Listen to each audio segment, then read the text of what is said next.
Hello everyone, this is your friend from Naruto Audio Fanfics, and we are back once again with a brand new fanfic. Which is what if Naruto entered a political marriage with Temari and changed the fate of the Shinobi world Part 1. If you enjoy this story, don't forget to hit the like button, thumbs up, and subscribe to the channel for more amazing Naruto fanfics like this. So without wasting any more time, let's start today's fanfic. Hello all. Welcome to my attempt at finally getting over my writer's block. Someone on Reddit claimed they wanted to see a political marriage story between Naruto and Temari, with Naruto being more like the good old murderous Gaara we all grew to love. It sparked a moment of creativity for me, and boom, here we are. I apologize for this first chapter being a bit of a bore, but I felt it was the right way to sort of set the scene. Edit. Re-upload to fix stupid formatting issue. Fear was nothing new to Temari. It was an aspect of her everyday life since she was a child. And yet this time was different. This time there was more than just her life at stake, and much more weight sitting on her shoulders. Things were tense on all sides. Everyone was on edge and there was no shortage of suspicion. Greater minds were working overtime to think of solutions. Everything from surrender to an all-out war had been considered. But at the end of the day, it was all just wasted time between bickering old men. War was obviously out of the question. Even the most arrogant-minded individuals of Suna weren't able to lie to themselves enough to think they stood a chance against Konoha, especially after what happened during the Chunin exams. No one wanted a repeat of the humiliation that was handed to them. Surrender was suicide at this stage. If Suna showed any sign of weakness after losing so many shinobi, they would become the target of any and all villages with enough guts and ambition. They could defend their home well enough, but they couldn't afford to be trapped in a siege. Desperation had gotten the better of them. They had clutched at every straw, reached farther than they had wanted, even begged for an outcome that didn't leave them at a clear disadvantage. From a political standpoint, they were. That hopelessness and desperation, however, did open up avenues that unfortunately led to her current position. She wished she could say she was happy that she could be of use to her village, to be a key player in the salvation of her home and people, but it would be a lie. The failures of Suna had haunted her for so long already. She wanted nothing more than to focus on her life as a shinobi and distance herself from the politics of it. Yet here she was, the gates of Konoha clearly visible in the distance, and her anxiety growing with every step she made. Her hands had long since gone numb from clenching too hard, and she couldn't help but feel like she was noticeably sweating. Those traveling with her weren't saying anything, but it was clear that they were aware of her nervousness. They kept walking for a while, slowly making their way up the main road like a bunch of commoners so as to avoid raising any suspicion. A safe approach, maybe, but it was insulting for a shinobi to be forced to give up all tactical advantage in such a manner. Once they were close enough to the gates, Baki ordered the group to stop for a brief rest before being forced to brave the no doubt unpleasant welcome Konoha had waiting for them. Temari took any delay as a blessing, quickly separating herself from the group and finding shade under a tree. Things were moving a little too quickly for her liking. There hadn't been enough time for her to stop and truly process what was happening, what was going to happen. More than ever, she had to rely on her training to keep herself from buckling under the pressure of it all. Her father was dead, her mission a failure, her village humiliated, and now she was being forced to go and grovel at Konoha's feet on behalf of her people. All of this within the span of a month. It was maddening. "Are you all right, Temari?" Baki asked, his one eye showing what little compassion he could without losing face. Temari nodded. "I'm fine," she said. "It's just a lot. No one expects you to hold yourself together during such things," he said. "Letting them see how you feel isn't wrong. They will expect as much. I won't let them have that. They have already taken too much from us as it is. Now is not the time to think of them as the enemy," Baki scolded. "Before our failures, Konoha was a loyal ally to our village. They may not have been kind or generous, but they upheld the rules of our treaty and never attempted to push things. That alone is more than we could have asked for from a more powerful village. Others would have taken advantage. Instead, we were the fools. But that doesn't change the fact that they are screwing us right now. As they should, Baki said coldly. We are Shinobi, Temari. Things are not black and white. We betrayed their trust, we assaulted their home, and we were allowed to crawl away to lick our wounds. Konoha has shown us a level of mercy that we simply do not deserve. For that, we will do whatever it takes to make up for our mistakes and attempt to re-establish any form of truce that can be salvaged. Temari frowned but didn't dare to say anything back. Baki knew what he was talking about, she had no choice but to trust his wisdom. That didn't make it any easier to swallow her pride. I don't know if I can do this, Baki, she said. What if I screw it up? Baki sighed and put his hand reassuringly on Temari's shoulder. Anything you do from here, be it beneficial for Suna or not, is done with the best intentions. I know it, you know it, and everyone back home knows it, he said. How things go is now entirely up to the Hokage and the Council of Suna. Your part to play is important, but is at best a formality. Anything you can do to help smooth out the peace talks will be more help than you can possibly imagine. I'll do my best. I know what is being asked of you is a lot, but if anyone has the ability to make the most of a difficult situation, it's you, Baki said. Now, I'm sorry, but time is short. We have a schedule to keep and the Hokage is expecting us. Are you ready? Temari nodded. By the time they reached the gate she had a better grip on her emotions, putting on a facade of confidence as best she could.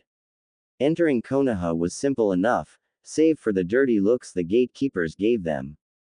The civilians were much the same.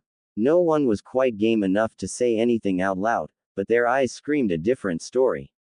Forget their reputation for having the most dangerous shinobi, Konoha homed some of the angriest-looking civilians Temari had ever seen.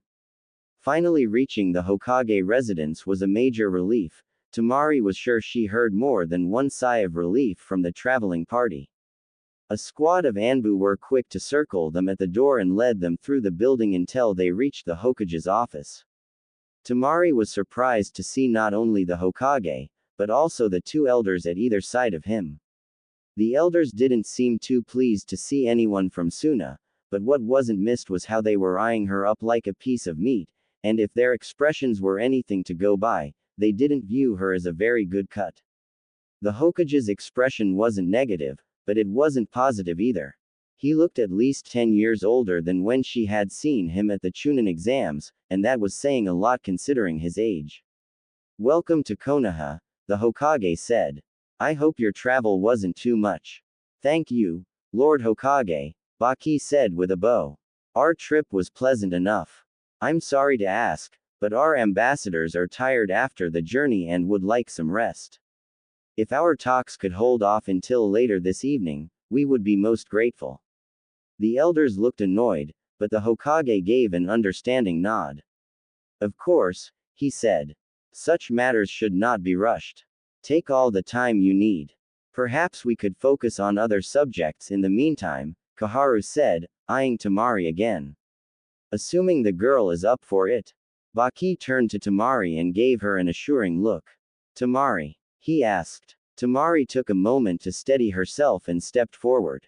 She waited patiently as Baki ushered the ambassadors off with the Anbu, leaving only herself, her teacher, the Hokage, and the elders in the room. Nerve-wracking was an understatement. After everything that had happened, her involvement in the invasion, the idea of being left to stare down the Hokage himself was enough to make her hand tremble slightly. The door closed and suddenly all eyes were on her. So, you are the late Kaisuke's daughter? Koharu said skeptically. I expected more. Easy now, the Hokage said warningly. There is no need for that, Koharu. We are here to establish peace, not rub salt in wounds. Are we even sure this is a good idea? Homura asked. Things are shaky enough as it is without us adding the unpredictability of children into the mix. He makes a point, Hiruzen, Koharu said. It isn't a widely used practice anymore and for good reason. Too often does it fail or backfire. Even with the best of conditions, it is too unreliable. Hiruzen hummed in thought as he too eyed Temari closely, watching how she reacted to his old teammates' statements. To his surprise, she was holding her composure well for a genin. My advisors make a good point, Baki, he said. Such a practice was fairly outdated even in my time. While I understand the sense of necessity on your part, we are not so ready to force such a thing upon those who might not be as willing to go along with it. Baki gestured to Temari with his hand. If I may, Lord Hokage. Perhaps it would be best for you to talk to Temari herself on what she thinks of the situation, he said, giving the girl's shoulder a comforting squeeze before stepping back and giving her center stage. Well then, Temari, if you would. I would love to hear your side of things, Hiruzen said, motioning for her to speak. Temari bowed deeply to the Hokage and the elders. Thank you, Lord Hokage, she started, doing all she could to contain her nerves. I understand the proposition that has been put forward to me. The council of my village and my sensei have gone to great lengths to explain in detail what would be expected of me and the importance of such a role in these difficult times. It would be my honor and privilege to serve my village in any way that ensures its survival and safety. This is, as far as I see it, the most important task I could ever be given as a shinobi, and as the daughter of a Kage. I only hope that I am enough of an offering to appease whomever you nominate. Kaharu burst into laughter as soon as Temari finished. Very good, girl. Very good, she said.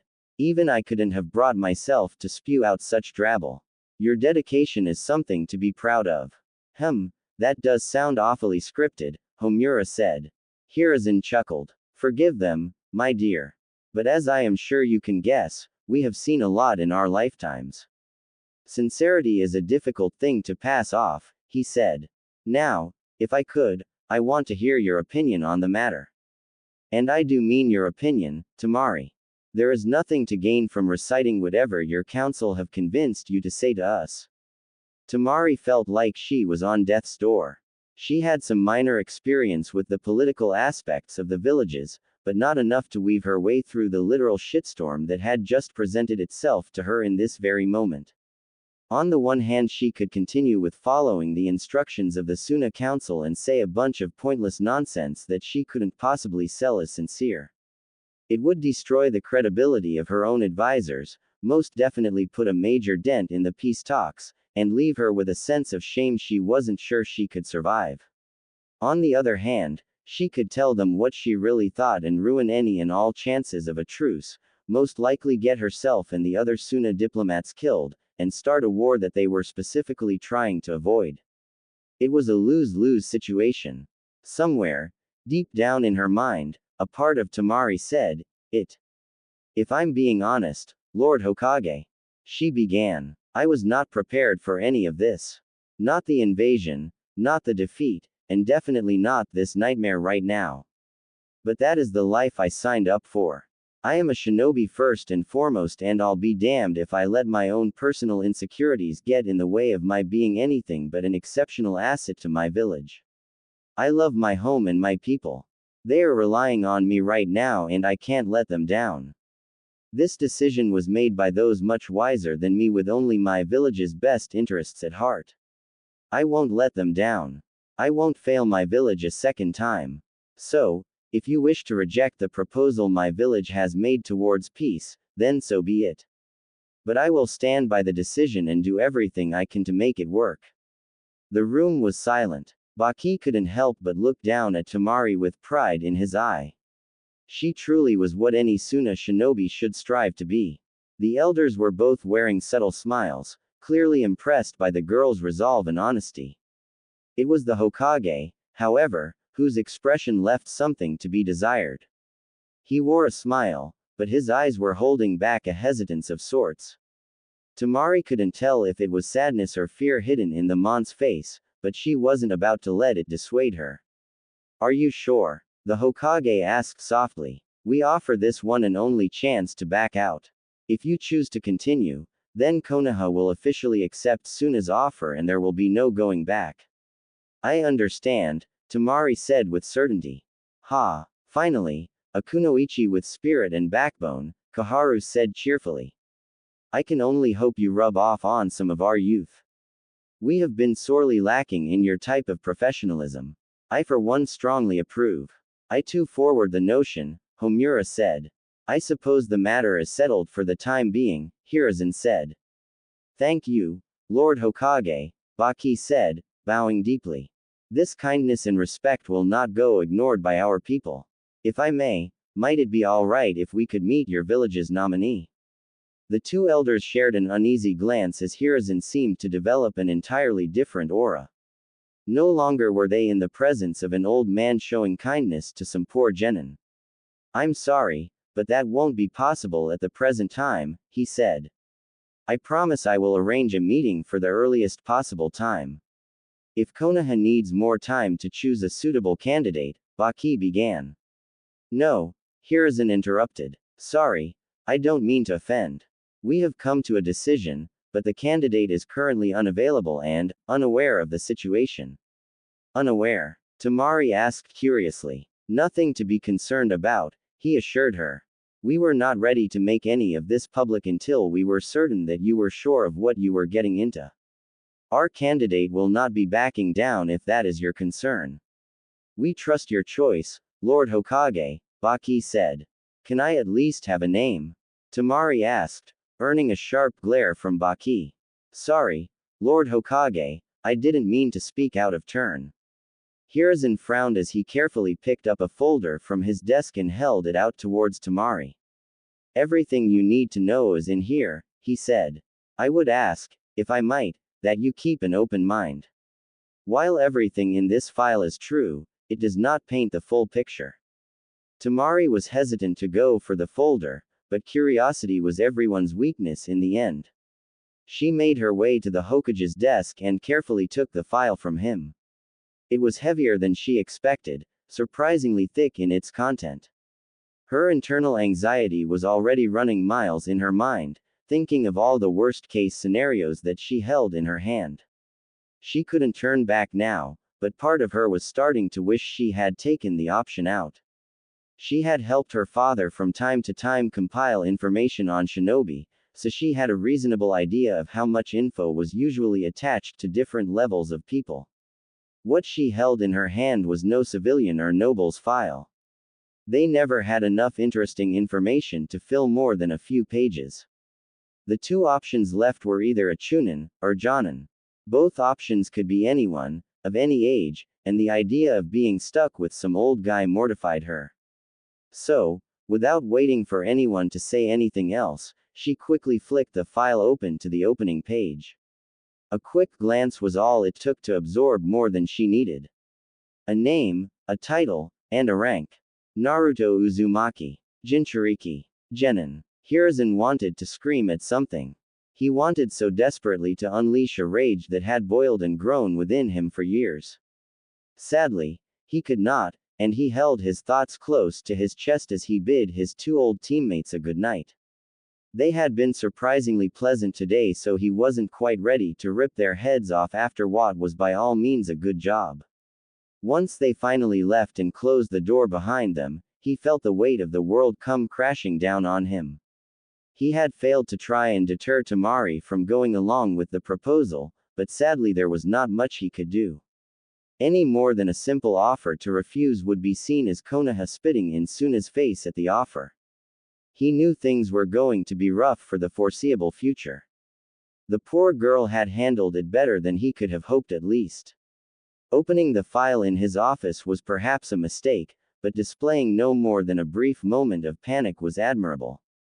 It was still panic. Intense panic at that. He had read the reports from the invasion. He knew that Temari and her brothers had a run-in with Naruto, although the full details of said interaction were minimal. She had all but run out of his office after that, her teacher following shortly after. He was concerned when she didn't return with Baki and the ambassadors later in the evening, her absence being attributed to being tired. It was a blatant lie, but who was he to push the subject? The initial peace meeting went well after that. As soon as Konoha's acceptance of Temari was made known, everything else seemed to fall into place rather smoothly. There was still much to go through, and only time would tell what would become of it all, but there was much promise. He let himself fall heavily into his chair and turned to look out at his village. It was quiet. That was good. What with all the chaos that they had seen, the people truly deserved what peace they could get. Have you been listening in the whole time? He asked. Not the whole time, Jiraiya said cheekily, climbing in through the window. Why do my Anbu keep letting you do this? Jiraiya shrugged. Once they realized that they couldn't stop me, I think they just gave up. Hiruzen rolled his eyes. Truly setting a good example for those to come, he drawled. I imagine you have something to say about all this. It's a bad idea, Jiraiya said sharply. You know it, I know it, but everyone else is turning a blind eye to the obvious issues. They all see it as a means to an end. An easy way to get rid of him. They can't do anything so long as he doesn't give them reason. Don't be a fool, Jiraiya said. Anyone else, and I do mean anyone, would be a better fit for this role. Naruto is a loose cannon and that girl has no idea what she is getting herself into. This is shady and unfair on Suna. Do you honestly expect them to uphold whatever truce you make after they realize what you've done? I expect that Suna will put up with whatever they have to for the time being, Hiruzen said. They are desperate and they know that we know that. For them to even propose a political marriage in the first place is enough of a sign that they are willing to do anything to ensure a bond with us. Even if they view our decision as an insult, they have no room to argue. That's cold, even for you. That's war, Jiraiya. We aren't at war. We are always at war. The invasion only made it more obvious, Hiruzen said. Konoha cannot afford to show favoritism to Suna after what they did, and Suna cannot afford to reject what little mercy we are willing to give them. Jiraiya sighed and let it go. He knew how arguing with his teacher would go. How do you think Naruto will react? He asked. I don't expect it to be good. Which is exactly why you're here. Jiraiya deadpanned. I am not a sacrificial pawn, Sarutobi. You are whatever I need you to be, and right now, I need you to be the messenger. I hate you. Duly noted. On the outside, Temari was trying to be the pinnacle of calm and collected. Her instincts were working overdrive to ensure that her body didn't betray the raging chaos burning in her mind. Internally, she had been screaming at the top of her lungs since the moment she left the Hokage's office. Out of fear or anger, she wasn't quite sure yet, but she wasn't in the right mind to find out. Every fiber of her being was telling her to run, to forego her pride and loyalty and save her own skin. If she could just get a clean run out of the village and out to freedom, she would. No. Thinking like that would get her killed. It would ruin her village, and worse, it would piss Baki off. She pulled her knees to her chest and leant back against the head of the bed. Thankfully Konoha was especially generous as a host. Each and every member of those that had come from Suna were given their own hotel room. If hers was anything to go by, they were not skipping on any expense. The place was big and open, empty feeling. She had tried to have a shower to drown away the mess of thoughts. It didn't help. All she could do was stare blankly at the folder spread out on the bed. She had gone through it all in record time, something she now regretted deeply. Blissful ignorance would have been extremely appreciated right now. This whole bullshit plan was supposed to get her away from such things. Away from the fear and danger of her life back in Suna, away from Gaara. But now she was in a worse position than before. At least with Gaara she had the peace of mind that he wouldn't just kill her for no reason. Naruto was an unknown element to her, and a very dangerous one at that. Temari had seen very little of the boy and his actions during the Chunin exams, but what she had seen would haunt her for some time to come. He was strong, inhumanly so even for a shinobi. Lacked any fear of death and appeared to hold no one's life in high regard, including those of his fellow shinobi. His file only seemed to confirm his brutality and carelessness. In some ways, his file was more unnerving than Gaara's. It didn't give any real reasons as to why he was the way he was, nor did it seem to imply that there was any reliable method of controlling or directing his actions.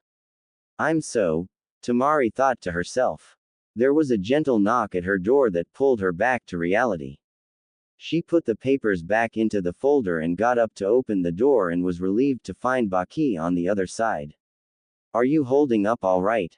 He asked softly. She nodded. I'll be okay, she said. I just didn't expect it to be this bad. Baki gave a slight grunt of acknowledgement.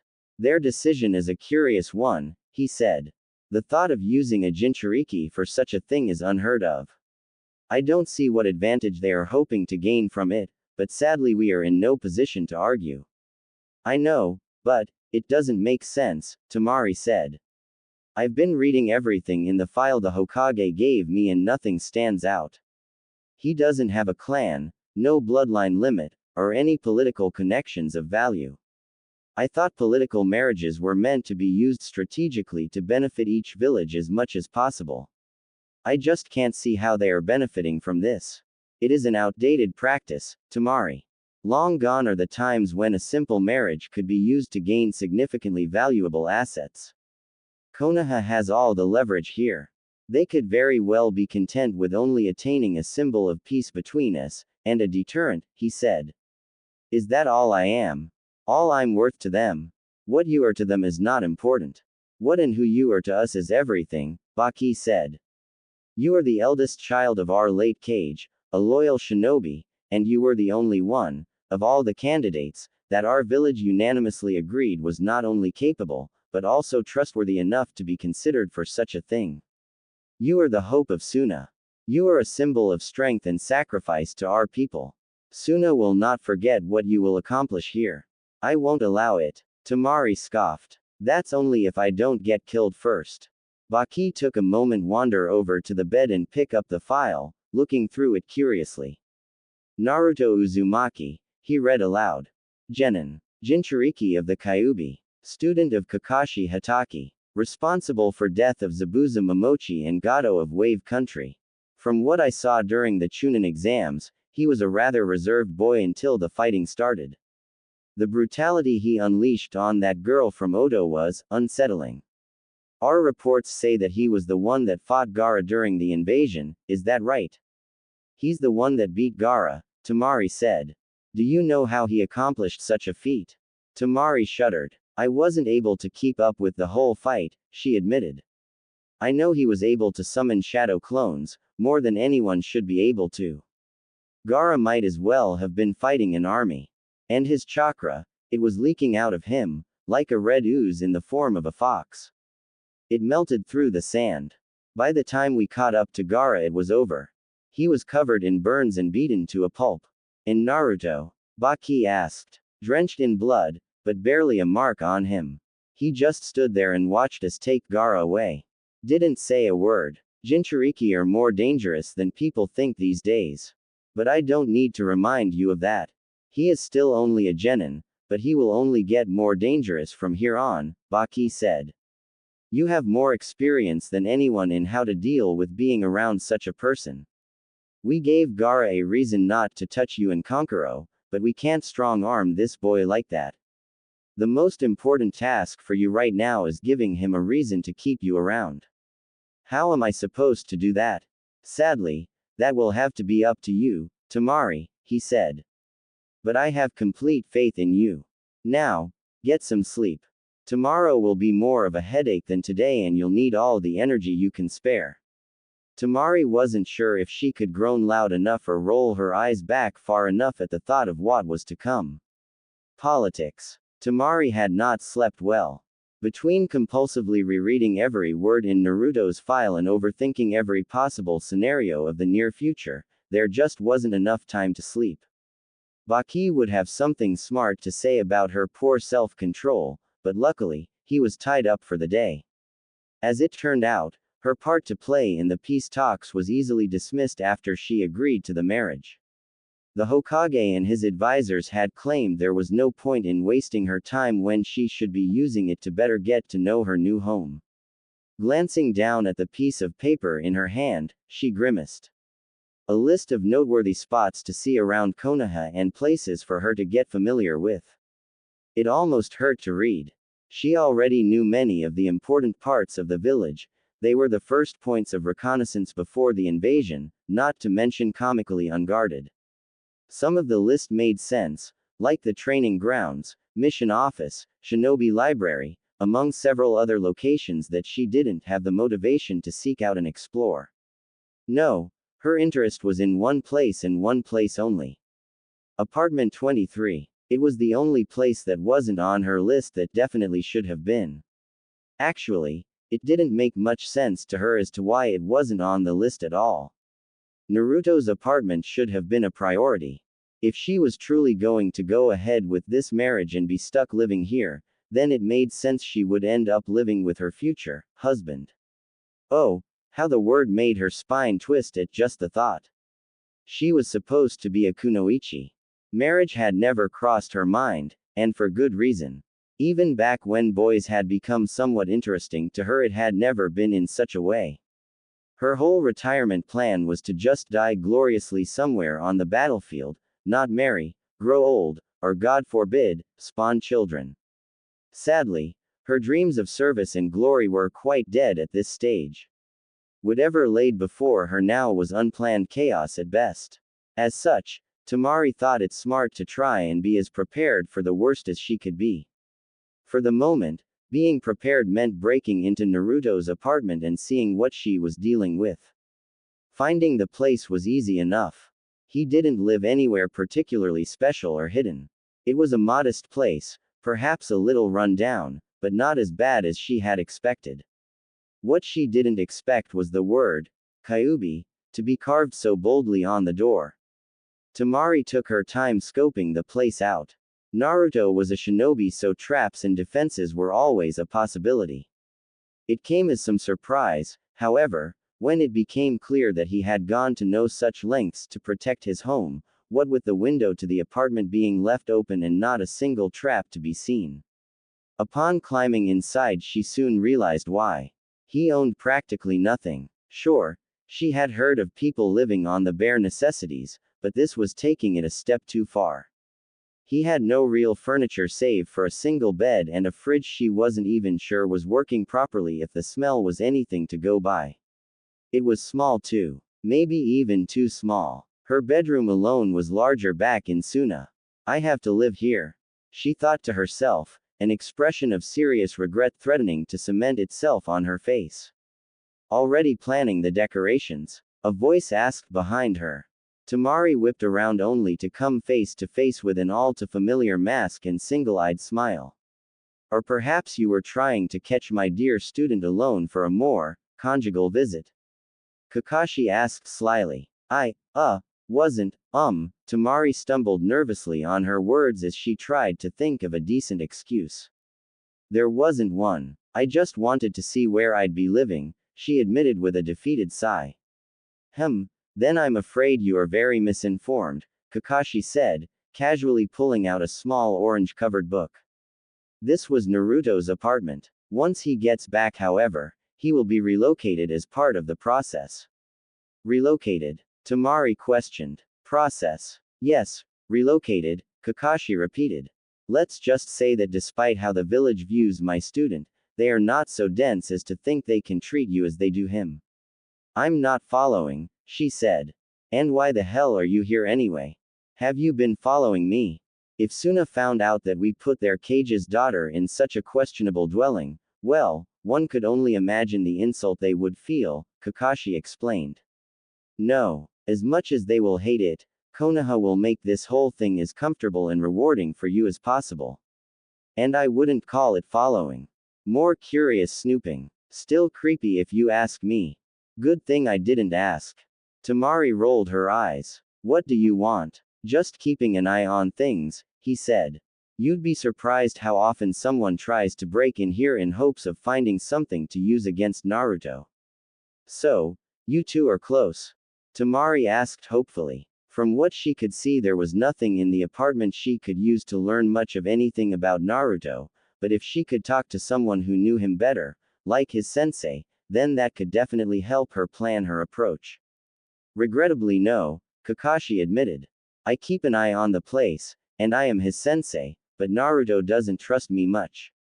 Temari stared pointedly at the man's masked face. Go figure, she mumbled as she returned to looking around for clues. Aside from a poster for ramen, there was nothing to take note of. She did spot a small green frog-shaped pouch barely concealed under the pillow on the bed, but she chose to leave that be. This place is useless. You were hoping to get an insight into him, weren't you? She shrugged. Can you blame me? She asked. I didn't exactly talk to him during the Chunin exams. All I have to go off is the file the Hokage gave me, and even that was vague. Perhaps I could help. You said you weren't close. Does a shinobi need to be close to someone in order to know things about them? He asked. Temari quirked an eyebrow at him. Has anyone else ever told you how creepy you are? Many times, he said dismissively. Now, what are you trying to learn about, my dear student? I guess I just want to know what I'm in for, Temari said unsurely. What kind of person he is?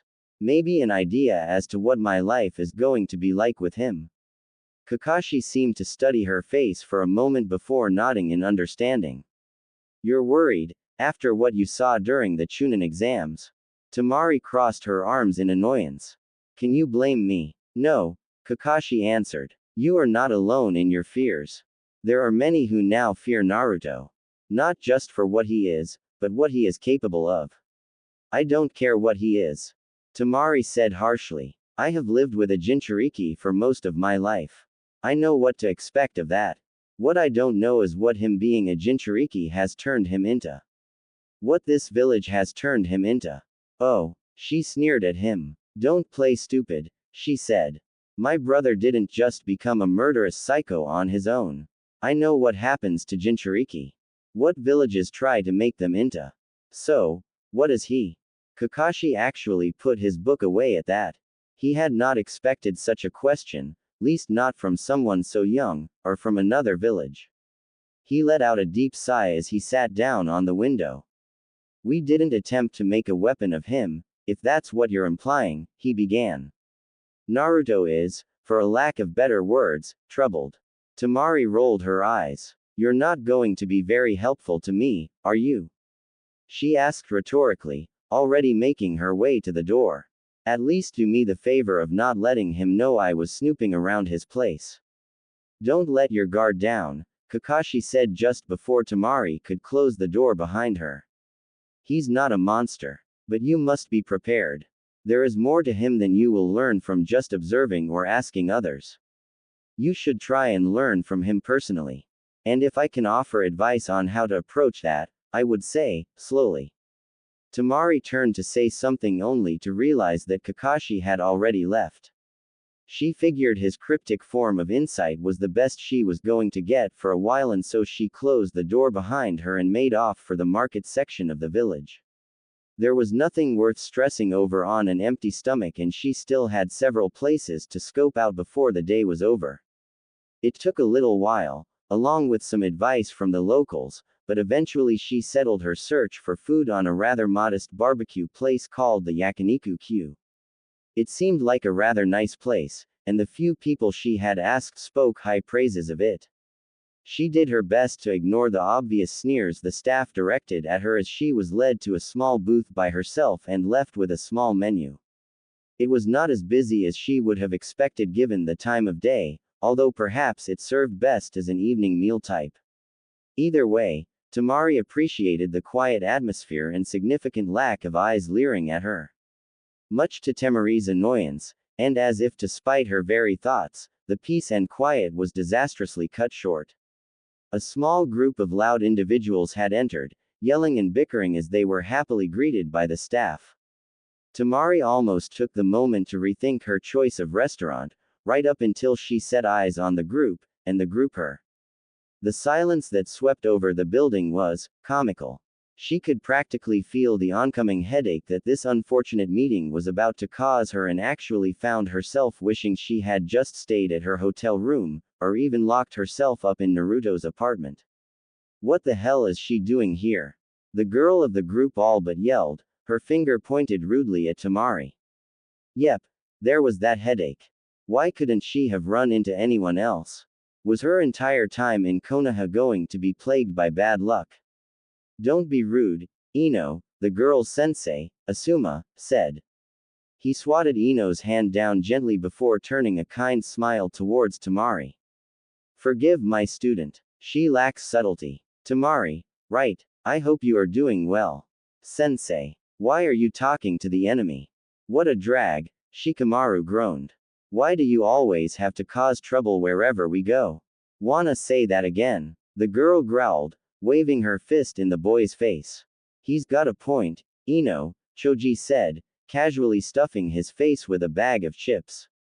You really shouldn't just call someone an enemy. But she was there. She helped the invasion. Don't be naive, Ino, Asuma said. Do you really think she would be allowed back into the village if we were still enemies?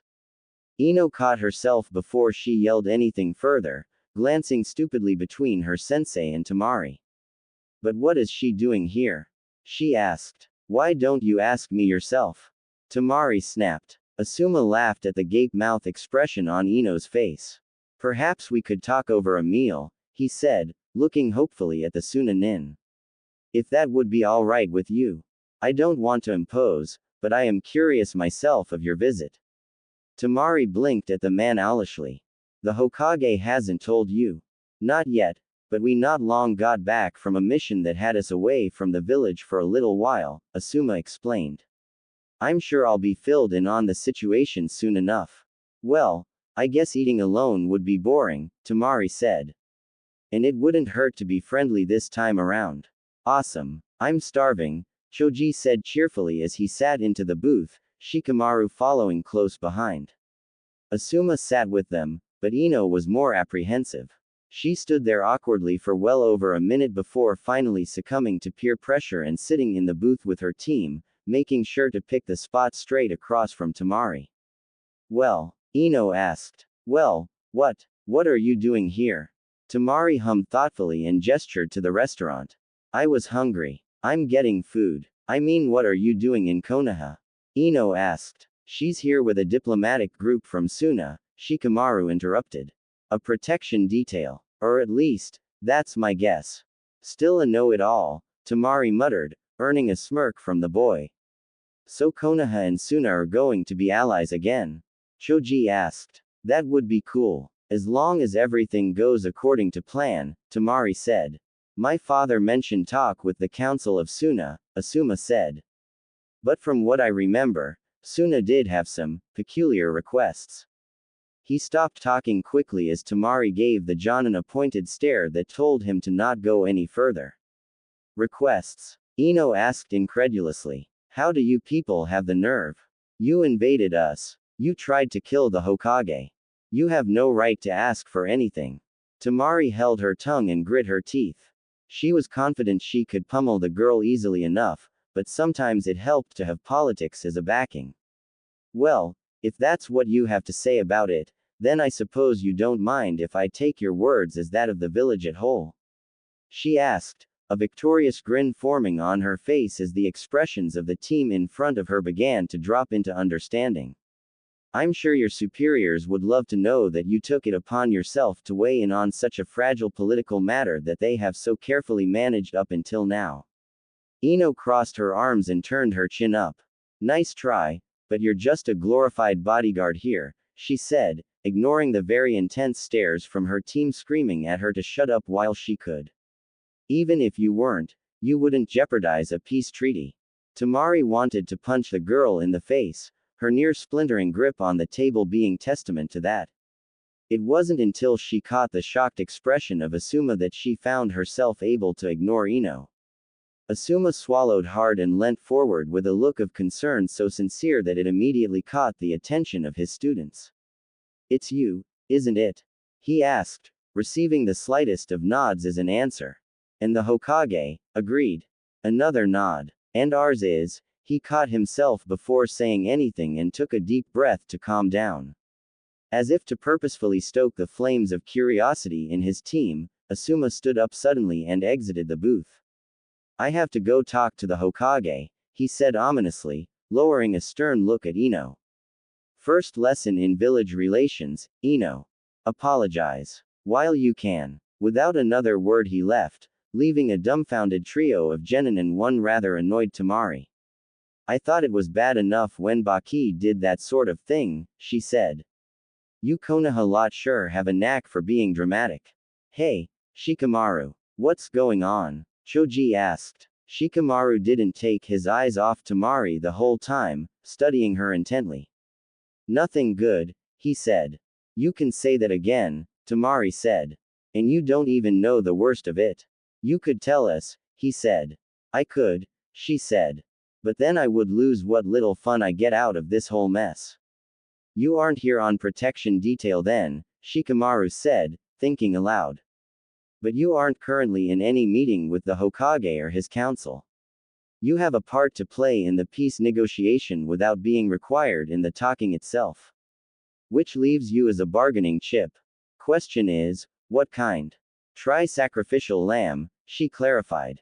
Shikamaru frowned. What a drag. What's she talking about? Ino asked meekly, still recovering from her sensei's disapproval. Suna made a peculiar request, Shikamaru explained. Obviously the Hokage accepted. If my guess is correct, then it makes sense for Suna to want a physical representation of the future peace and bonds our villages will aspire to develop. Which is where Temari comes in. Eldest child of the late Kazekage. Valuable to her people not just as a shinobi, but also as a political figure. But what does that mean? What it means, Temari interrupted, is that I'm here to stay. Ino stared wide-eyed at the girl, barely taking the time to blink as the gears attempted to grind into motion inside her pretty little head. So, like an exchange program, but for shinobi. Dear God, you really do have all the brain cells of the team, don't you? Temari asked Shikamaru. She's getting married, Ino, Shikamaru drawled. A political marriage to be precise. A rather old-fashioned way that allied parties would strengthen their bonds and hold each other to honor their deals. The high-pitched squeal that followed was deafening. Shikamaru could only groan in regret as he realized all too late that he had uttered the forbidden word in the presence of his teammate, no doubt dooming them all to the most uncomfortable lunch of their lives. Married, Ino yelled, hearts erupting from her eyes. Who are you going to? Wait, it's not Sasuke, is it? Temari sighed. If only, she said disappointedly. Emo boy isn't exactly my type, but at least I'd be confident I could have him wrapped around my finger by the end of the year. Or at the very least he'd be so focused on his own miserable existence that I could forget he even exists. No such luck, I'm afraid. Choji finally took a moment to ignore his desire for food. Wait, so if you know who you're marrying already, then they would know too, right? But we didn't know, so maybe it's not anyone we really know. You know him. We do. I really hope so, otherwise my next question is going to be a waste of time, Temari said. I have a bad feeling about this, Shikamaru said, shuddering as Temari leant towards them. What can you tell me about Naruto Uzumaki? You could have heard a dust mite fart. Ino sat with her mouth hanging open like a distraught fish, and Choji couldn't do more than stare longingly at his bag of chips as if wishing his appetite would come back to him. Shikamaru was even less composed, letting his head fall hard onto the table as two words slipped from his mouth. Oh. Baki had steeled his resolve in preparation for any and all possibilities that he could think of when dealing with Konoha. After all that had happened during the Chunin exam invasion, he knew there would be lingering tension. No one forgave or forgot so quickly. Thankfully, much to his surprise, the people of Konoha had been more welcoming than he could have hoped. While not outright accepting, he and the diplomats from Suna had not been openly insulted. The occasional glare or snide remark was easily ignored. What could not be so easily ignored was the Hokage's decision regarding the marriage proposal. He had put on a brave face for Temari's sake the night before, but he would not let it slide without an explanation. His village was going above and beyond in their offering of the poor girl. Sure, she had no bloodline herself, nor was she expressly powerful. The Kazecage's blood still ran through her veins though.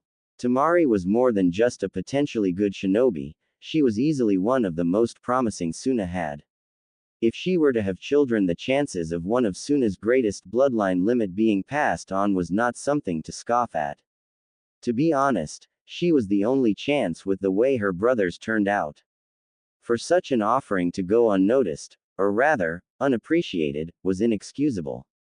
Hence, with what little time he had to himself, Baki had found his way to the Hokage's office, waiting patiently to be seen.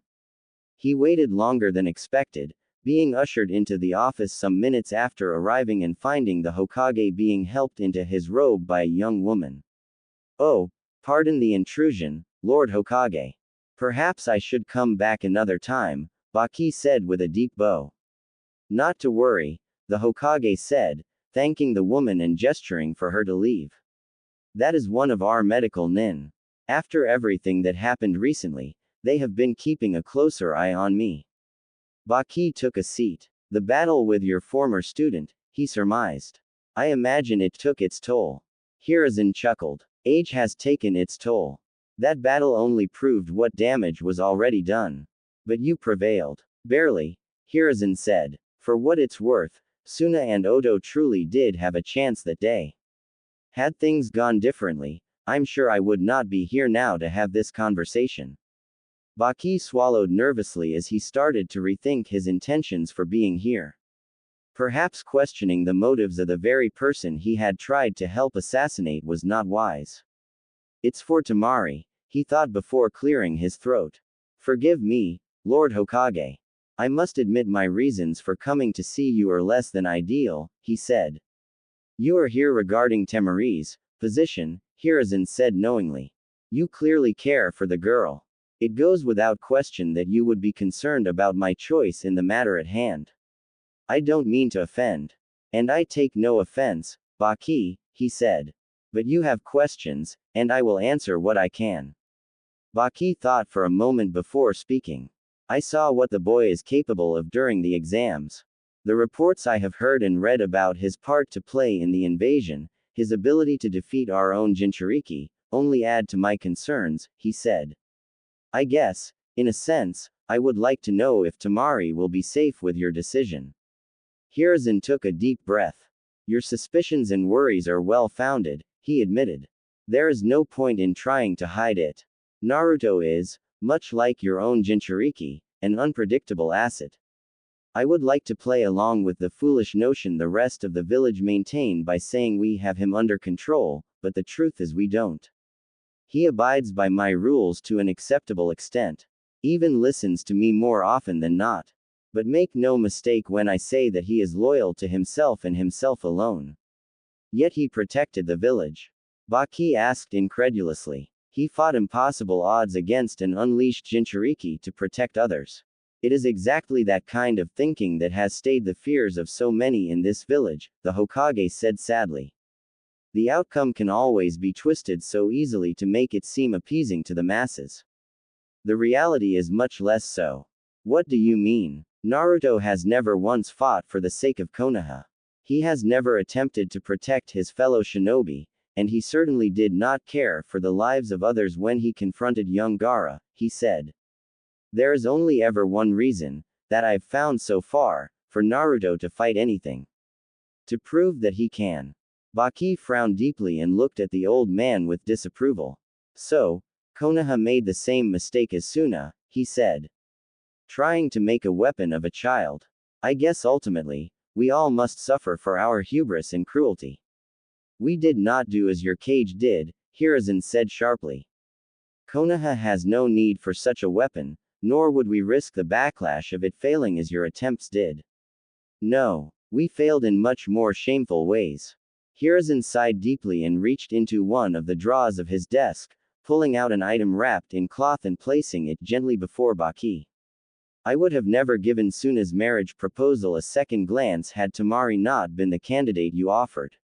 After reading her file, I could not help but make the most of an opportunity such as that. A girl, close enough in age, determined and willful, strong in her own regard, with years of experience living around an unstable Jinchuriki. The odds were impossible. All I need was to ensure she herself was willing to go through with it. You asked if Temari would be safe. I believe she will be." You are concerned that my decision is an insult to your village. That I can understand. And so, if you're willing to take an oath of secrecy, I can finally explain. You would trust me to keep a secret before our alliance is truly solidified? Baki asked. Hiruzen smiled. I am confident that my explanation will go some lengths in helping solidify the alliance between our villages, he said. Very well then. Do you know what this is? Hiruzen asked, carefully unfolding the cloth to reveal a three-pronged kunai. Baki stared at the kunai with all the intensity his one eye could allow. A dozen puzzle pieces he didn't know were connected suddenly forcing their way together in his mind.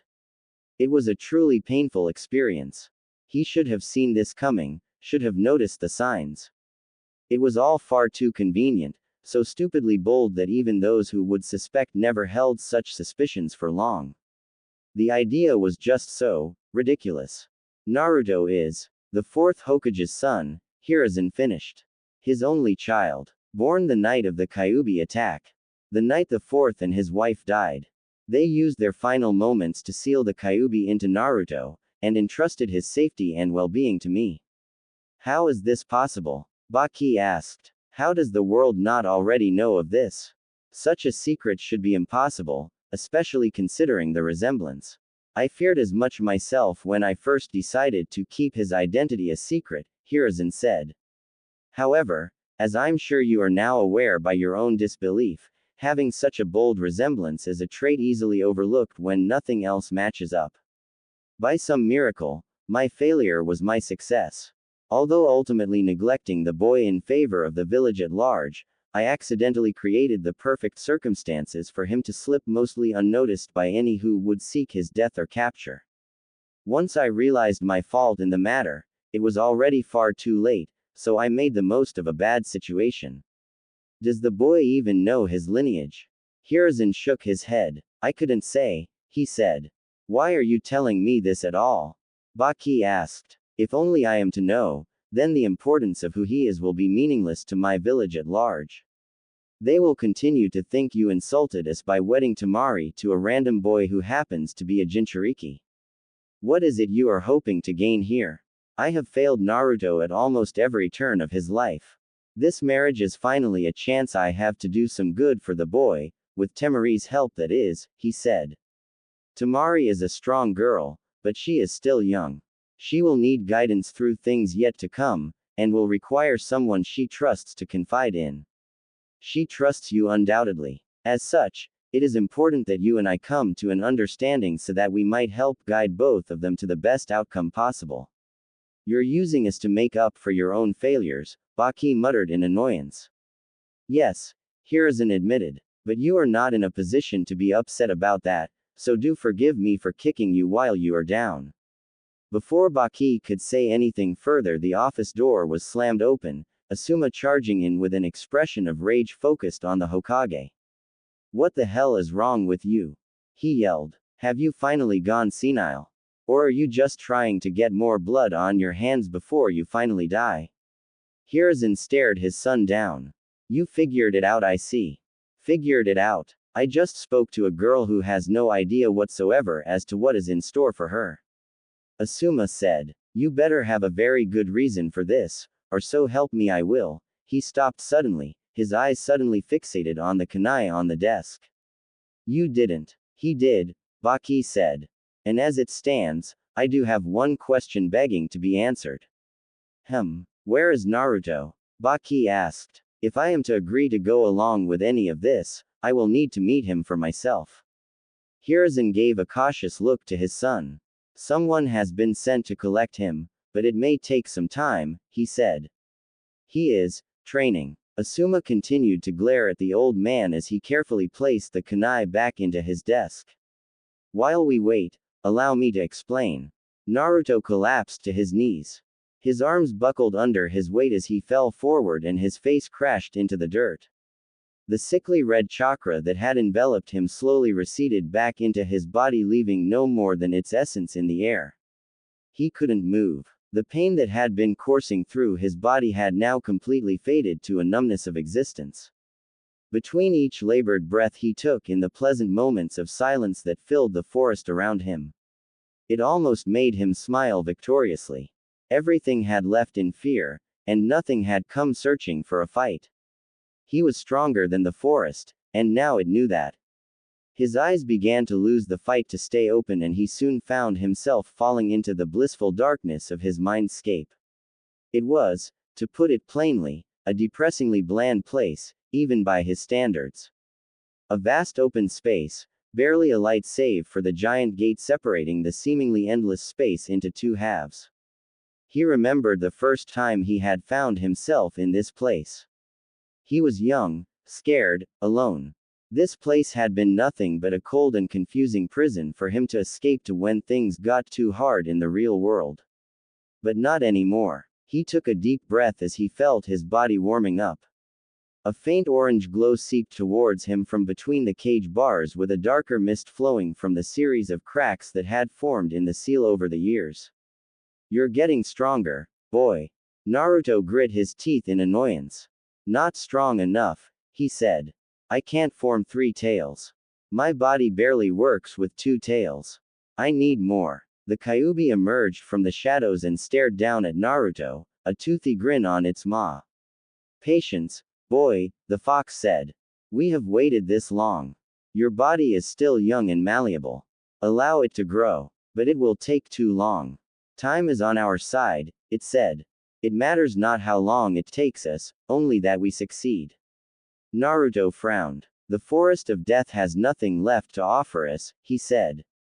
We need a bigger challenge. Then we find something stronger, someone stronger, the Kyuubi said with excitement. Let us show the world what true power is. Naruto smiled at the fox and nodded, walking up to the cage doors and placing his hands upon the bars. As the Biju's chakra began to flow directly into him, he could feel his body healing faster. He would meet with the Hokage once he had recovered. Surely the old man would have something in mind by now to keep him entertained. Out in the real world, Jiraiya watched on in concern as Naruto's body bubbled with the Kyuubi's chakra. Things were progressing much faster than he had first thought. If Naruto was already trying to draw out 3 taels worth of the Biju, then there was no telling what destruction he could cause if he lost control. I hope you know what you're doing, Sarutobi. Naruto wasn't shocked to wake up in his own bed. Despite having exhausted himself to the point of passing out, he still had the luxury of maintaining some level of awareness while inside his mindscape. He knew Jiraiya had been spying on him while he trained. It had become expected at this point. Whenever the Sannin was around the village, he would often spend all his free time following Naruto like a bad stench that he couldn't shake. By this stage it was easily ignored, albeit a constant annoyance. He was relieved to find his body held onto none of the pain and aches of his prior activity.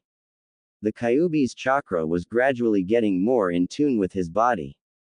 This time last year he would have been left recovering for nearly a week after attempting to pull more than a tael's worth of chakra from the seal.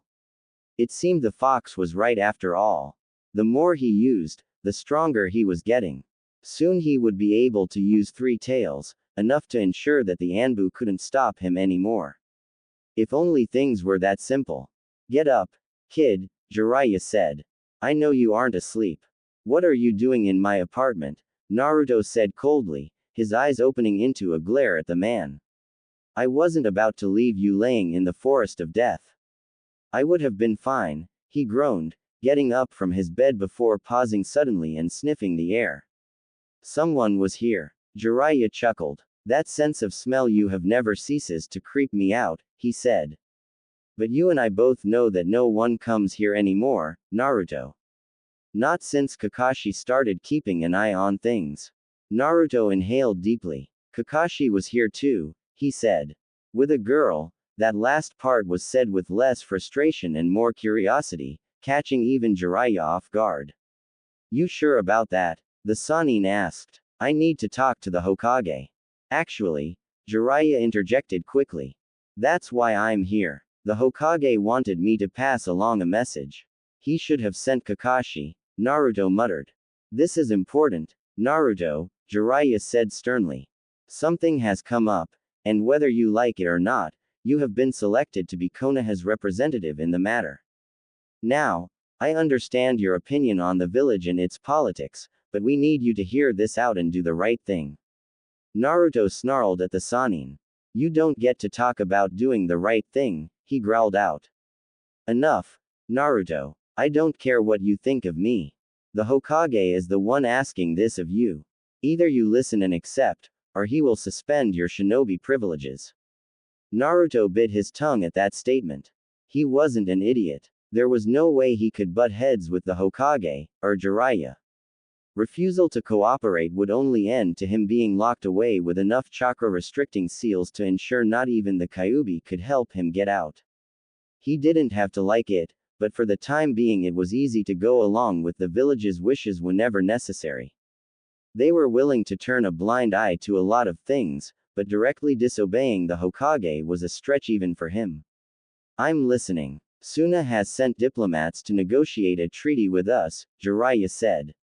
Is Gaara with them? Naruto asked with the slightest hint of excitement. No. The Jinchuriki was not allowed to return until the treaty is solidified, Jiraiya explained. But there is someone you will need to meet, and we need you to be nice. Naruto frowned. I won't like this, will I? He asked, receiving no change of expression from the man. Who? The daughter of the Cage, Temari. I believe you saw her during the Chunin exams. Why? Jiraiya took a deep breath. This was where things were really going to get difficult. Because you will need to get to know her, personally. Is she a target? Naruto asked. Or someone close to her? No, well, look, it's complicated, and you aren't going to be happy about it, but trust me when I say this can work to your advantage, Jiraiya said. Suna has offered her to Konoha as their half of a political marriage agreement, and Konoha has chosen you as our half. Naruto's eye twitched. You know I hate your jokes. It's not a joke, Naruto. This is real. You were the one chosen to represent the village in this marriage. I refuse. You don't have a choice. I'll leave. I'll bring you back. I'll kill you. Quote. You hit your head, didn't you? Jiraiya asked jokingly. Naruto grumbled a few choice words under his breath. There's nothing I can do about this. He asked. No. What does this mean for me? In short, it means you're getting married, Jiraiya said. In broader terms, you'll have to keep up good appearances for the village's sake. It won't look good if she's miserable being with you, so you'll have to at least try and keep her happy, and most importantly, you'll have to keep her safe. Naruto gave the man a curious look. Safe. Jiraiya nodded, internally smirking victoriously as Naruto took the bait, hook, line, and sinker. Now all he had to do was reel it all in, sit back, and watch. Yes, Naruto. Safe, he said. Temari is an important figure to Suna, and this marriage will make her important to Konoha as well. What with the recent invasion, it makes sense that there are those who would rather she and Suna not get this opportunity. Not to mention the other villages who would seek to ruin this chance at our alliance holding true. It's likely that her life will be at risk as soon as word of this spreads. You want me to be a bodyguard? Naruto asked skeptically. After what happened in Wave Country. That's what we are counting on, Jiraiya said, a twinge of guilt burning in the back of his mind. It was bad enough that he had a part to play in what Naruto had become, but playing on the darkest aspects of the boy's mind was sickening. It made him feel too much like Orochimaru to be comfortable with. Naruto's lips ever so slightly twitched at the corners, threatening an all-too-knowing smile as things clicked in his head. Protect her, by any means. Jiraiya looked away in shame, already regretting what he was about to say. By any means, Naruto, he said. Her safety, this marriage, is important to Konoha. Unless the Hokage himself specifies otherwise, her safety takes precedence over everything else, over anyone else. Naruto seemed to take a moment to think Jiraiya's words over. This is what the old man said. He inquired cautiously. The Hokage will confirm the parameters of the agreement with you when you meet with him. When? As soon as you're ready. You will also have to properly introduce yourself to Temari, and you will both have to officially agree to the marriage in front of the Hokage and Suna diplomats, Jiraiya explained. Naruto nodded. I'll think about it, but I'm eating first, he said, making his way to the door. Come get me when everyone else is ready. Naruto, Jiraiya said, halting the boy suddenly and earning him a very annoyed look. This is going to be a good thing. Trust me. We will see, Naruto said coldly before slamming the door behind him. Yeah, I guess we will. Temari remained displeased with her attempts to learn anything substantial about her soon-to-be husband. It had proven to be a painfully uninsightful venture from which she learned nothing more than just how miserable things were going to be for her. Shikamaru had been at least partially helpful, but only to the extent of telling her what Naruto was like during the academy years. Apparently when he wasn't busy putting other kids in the hospital for any slight against him, he mostly kept to himself. The only positive she got from that was that Naruto didn't actively kill any other kids whilst in the academy. That was where the good news ended. Apparently Ino was friends with the pink-haired member of Naruto's genin team. Temari couldn't tell if the stories were exaggerated, her only comparison being the annoyingly vague mission reports in his file, but what Ino had supposedly heard was unsettling, for them anyway. For Temari, it was like any other day of her life. Gaara was killing people with barely any restraint before he was a genin, so by her standards Naruto was at least less insane than him, or she hoped so. Didn't mean she misunderstood the gravity of the story. Gaara made a reputation of himself by being untouchable. Naruto was making his own similar reputation of being unkillable. Between wearing his orange tracksuit as a target on his back, and his team's strange knack for getting themselves in much more danger than they should have been, Naruto was slowly putting that reputation to the test. Temari. She snapped out of her thoughts as Baki entered her room. Yes. We have been summoned by the Hokage, Baki said. Oh, give me a minute and I'll be good to go, she said, already up and hurriedly tying her hair up. Has something happened? Naruto has returned, Baki said, giving Temari a knowing look. We have all been summoned. You are to meet him, and you both will agree officially to the marriage before everyone. Temari froze for a moment before taking a deep breath. She knew what that meant. I may need a little longer, she said nervously. Baki nodded. Take your time. We are not in a rush. She waited for Baki to leave before she grabbed two large tufts of her hair in frustration. He didn't say it outright, but Baki knew exactly what to say to get the message across. He had been lenient on her during the travels here and all the way up until now, letting her still present herself as a kunoichi of Suna, allowing her to still dress in her preferred attire. It had helped her keep her composure with everything that was happening. It appeared that now was the time that luxury came to an end. There was a certain level of presentation expected by someone in her current position. She let her hair go and went to the wardrobe. While she may have held off on this part for as long as she could, that didn't mean she came unprepared. It wasn't much. A simple long black dress with white trim, a red sash to go with it. Not much of an outfit by diplomacy standards, but it was as far as she was willing to go. Temari understood the importance of looking the part, so she would try. She was expected to win Konoha and Naruto over with her looks. There wasn't any point in fighting. She took what little time she had to get dressed and make sure everything was in order. She decided that her standard 4-ponytail style of hair was maybe a tad too much and instead opted for a tidier single ponytail. The most painful part came when she had to forego tying her forehead protector around her neck, leaving her village's symbol resting on the bed. A glance in the mirror was all she needed to know that the dress looked good, her body finally starting to fill in where it mattered. The hair would definitely have to go back to normal as soon as this was over. It was dark when they reached the Hokage's office. Temari wasn't exactly sure what to expect this time around, but upon entering she found herself uniquely surprised. The Hokage was obviously there, as were his two advisors, but there were also several other faces. Some she recognized, notable clan heads of the village and reputable shinobi in their own right, but others were unknown to her, such as a heavily bandaged old man lurking in the corner. While she didn't have any issues with anyone present that she knew of, the extra eyes on her did very little to ease her discomfort. The anxiety had already started to creep its way out of the depths, the tightness in her jaw was only the start. As she and the diplomats made themselves known, Temari noticed one glaring detail missing from the scene before her. Naruto himself was notably not around. A confusing twisted sense of relief and panic started swirling in her stomach. Had he backed out? Was the marriage proposal a failure? What was going to happen now? Was she finally free from this responsibility? Too many thoughts at once and not enough time to carefully shut them all up. How was the sightseeing? Koharu asked, earning a jump of surprise from the girl.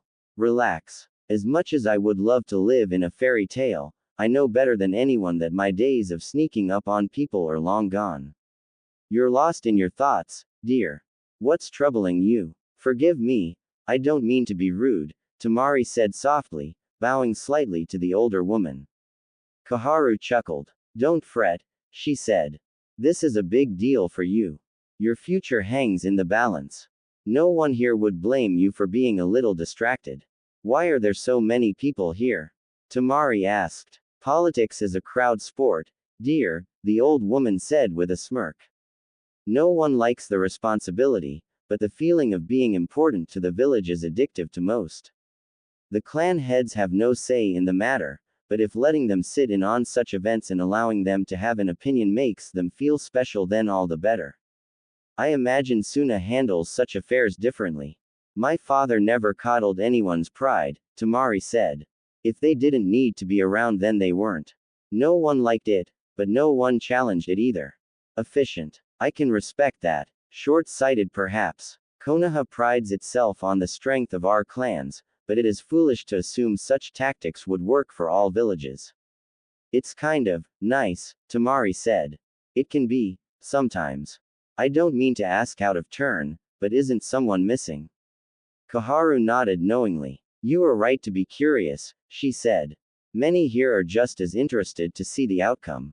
The Hokage insists the boy will show. And what do you think? I think the boy is problematic at the best of times.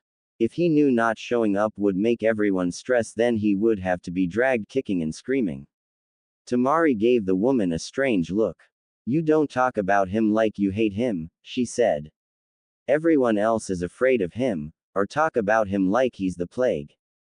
Koharu scoffed. I'm far too old to be afraid of some child, she said. Naruto is a headache. Unruly and not without issues, but I've seen worse. Hate is also something I cannot afford to waste time with. If I hated everyone that caused me annoyance, half the world would be on that list. Should I be worried? Temari asked. Everyone I've spoken to won't give me a straight answer. You know, the boy would be mad to harm you. So, he isn't crazy. If only things were that simple, Koharu said longingly. Sorry to cut things short, my dear. I must take my place. Keep your chin up and don't let this riff-raff make you second-guess yourself. Temari watched as the elderly woman made her way towards the Hokage, the clan heads and others following suit and breaking from their small groups of conversation to form a more official layout. Even Baki eventually had to leave her side and take his place, leaving her to stand alone before the group. If there was ever a time for God to end her suffering, now would be the perfect moment. She wasn't even sure why things had suddenly gotten so formal. Naruto still hadn't showed up. The whole room was just staring at her awkwardly, as if waiting impatiently for her to start tap dancing or break out into song. Then the door opened slightly. Temari had to fight the urge to roll her eyes as Kakashi poked his head around the door and gave a sheepish eye smile.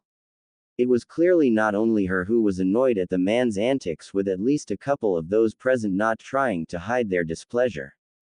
Nothing got any better when he opened the door all the way, waltzing in as if he weren't late, the subject of everyone's curiosity casually following behind him. For what it was worth, Naruto didn't immediately give off an impending sense of doom to Temari.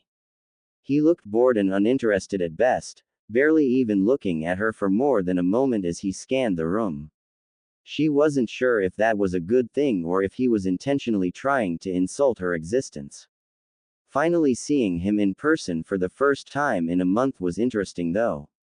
She had taken very little notice of him during the exams until the final stage, but even then, her mind had been too preoccupied to truly take in his appearance. It was not often she met many other blondes. Even if her hair was noticeably less vibrant with color, it was still a nice thing to notice. He was still shorter than her, but somehow it seemed less so than before. He couldn't have gotten taller in a month, could he? No, she was definitely remembering things wrong. About damn time, Soom said. Can we hurry up and get this over with? I have better things to be doing. Of course, Hiruzen said, gesturing for everyone to take their respective seats and for Naruto and Temari to take their place center stage, so to speak. Now that everyone is here, we may proceed. Are we sure this is something we are willing to agree to? Inoichi asked. You have objections? Homura inquired. I think it's fair to say that we are all curious as to the circumstances at hand, Shikaku said. This is not some standard peace deal. What it stands for is one thing, but if I'm being honest, most of us are more curious as to what it means. As the parents of the next generation of valuable clan heirs, this meeting could easily have started on a far less than friendly tone. Your concerns are noted, but such a discussion will be had at a later date, Hiruzen said. Why not now? Soom asked sharply. Maybe we can avoid this mess to begin with. Because I said. Hiruzen snapped. Do not fool yourselves into thinking that any amount of words and complaints will change the outcome of tonight. You are here to bear witness to the decision we have made. The only ones who can change what will happen here are standing before you now. So please, do pay attention. Temari, Naruto, if you would. Temari was quick to start on K. She stepped forward and bowed deeply. Thank you, Lord Hokage, she said. I am honored to be here. All of your presence means a lot to both myself and my village. The acceptance of our proposal, and by extension, me as the candidate, goes a long way towards rekindling the friendship our villages have shared over the years. While not unexpected, Temari was a little surprised to see her words had at least somewhat charmed the clan heads. A few prideful smiles being shared as she gave them the satisfaction of groveling at their feet. It was sad to see from the members of a village that often claimed to be above such things. It was not to last thankfully, as all attention quickly turned to Naruto, who much to his credit had not reacted to her little speech. I'm not sucking up, he said, ignoring everyone else and staring down the Hokage. Temari gave the boy a stupid look. Was he trying to piss them off? The whole room was death glaring him, save for Soom, the Inuzuka clan head, who was actively holding back the urge to laugh. Naruto, Hiruzen said warningly. Naruto continued to stare blankly. No, ahem, maybe it is wise to simply move on, Koharu said. Very well. As you are all aware by now, we are here to officiate the proposal made to us by Suna, Hiruzen began. A political marriage is an uncommon practice, but holds its place firmly in the history of Konoha and all the greater villages. As such, it was not without much deliberation that I chose to accept their offer.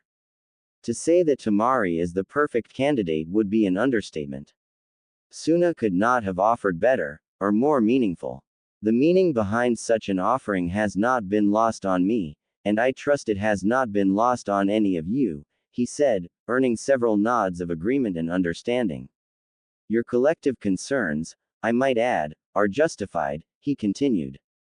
During the time I had to consider my response, I did in fact think of approaching several of you about your children's potential in representing our village in this matter.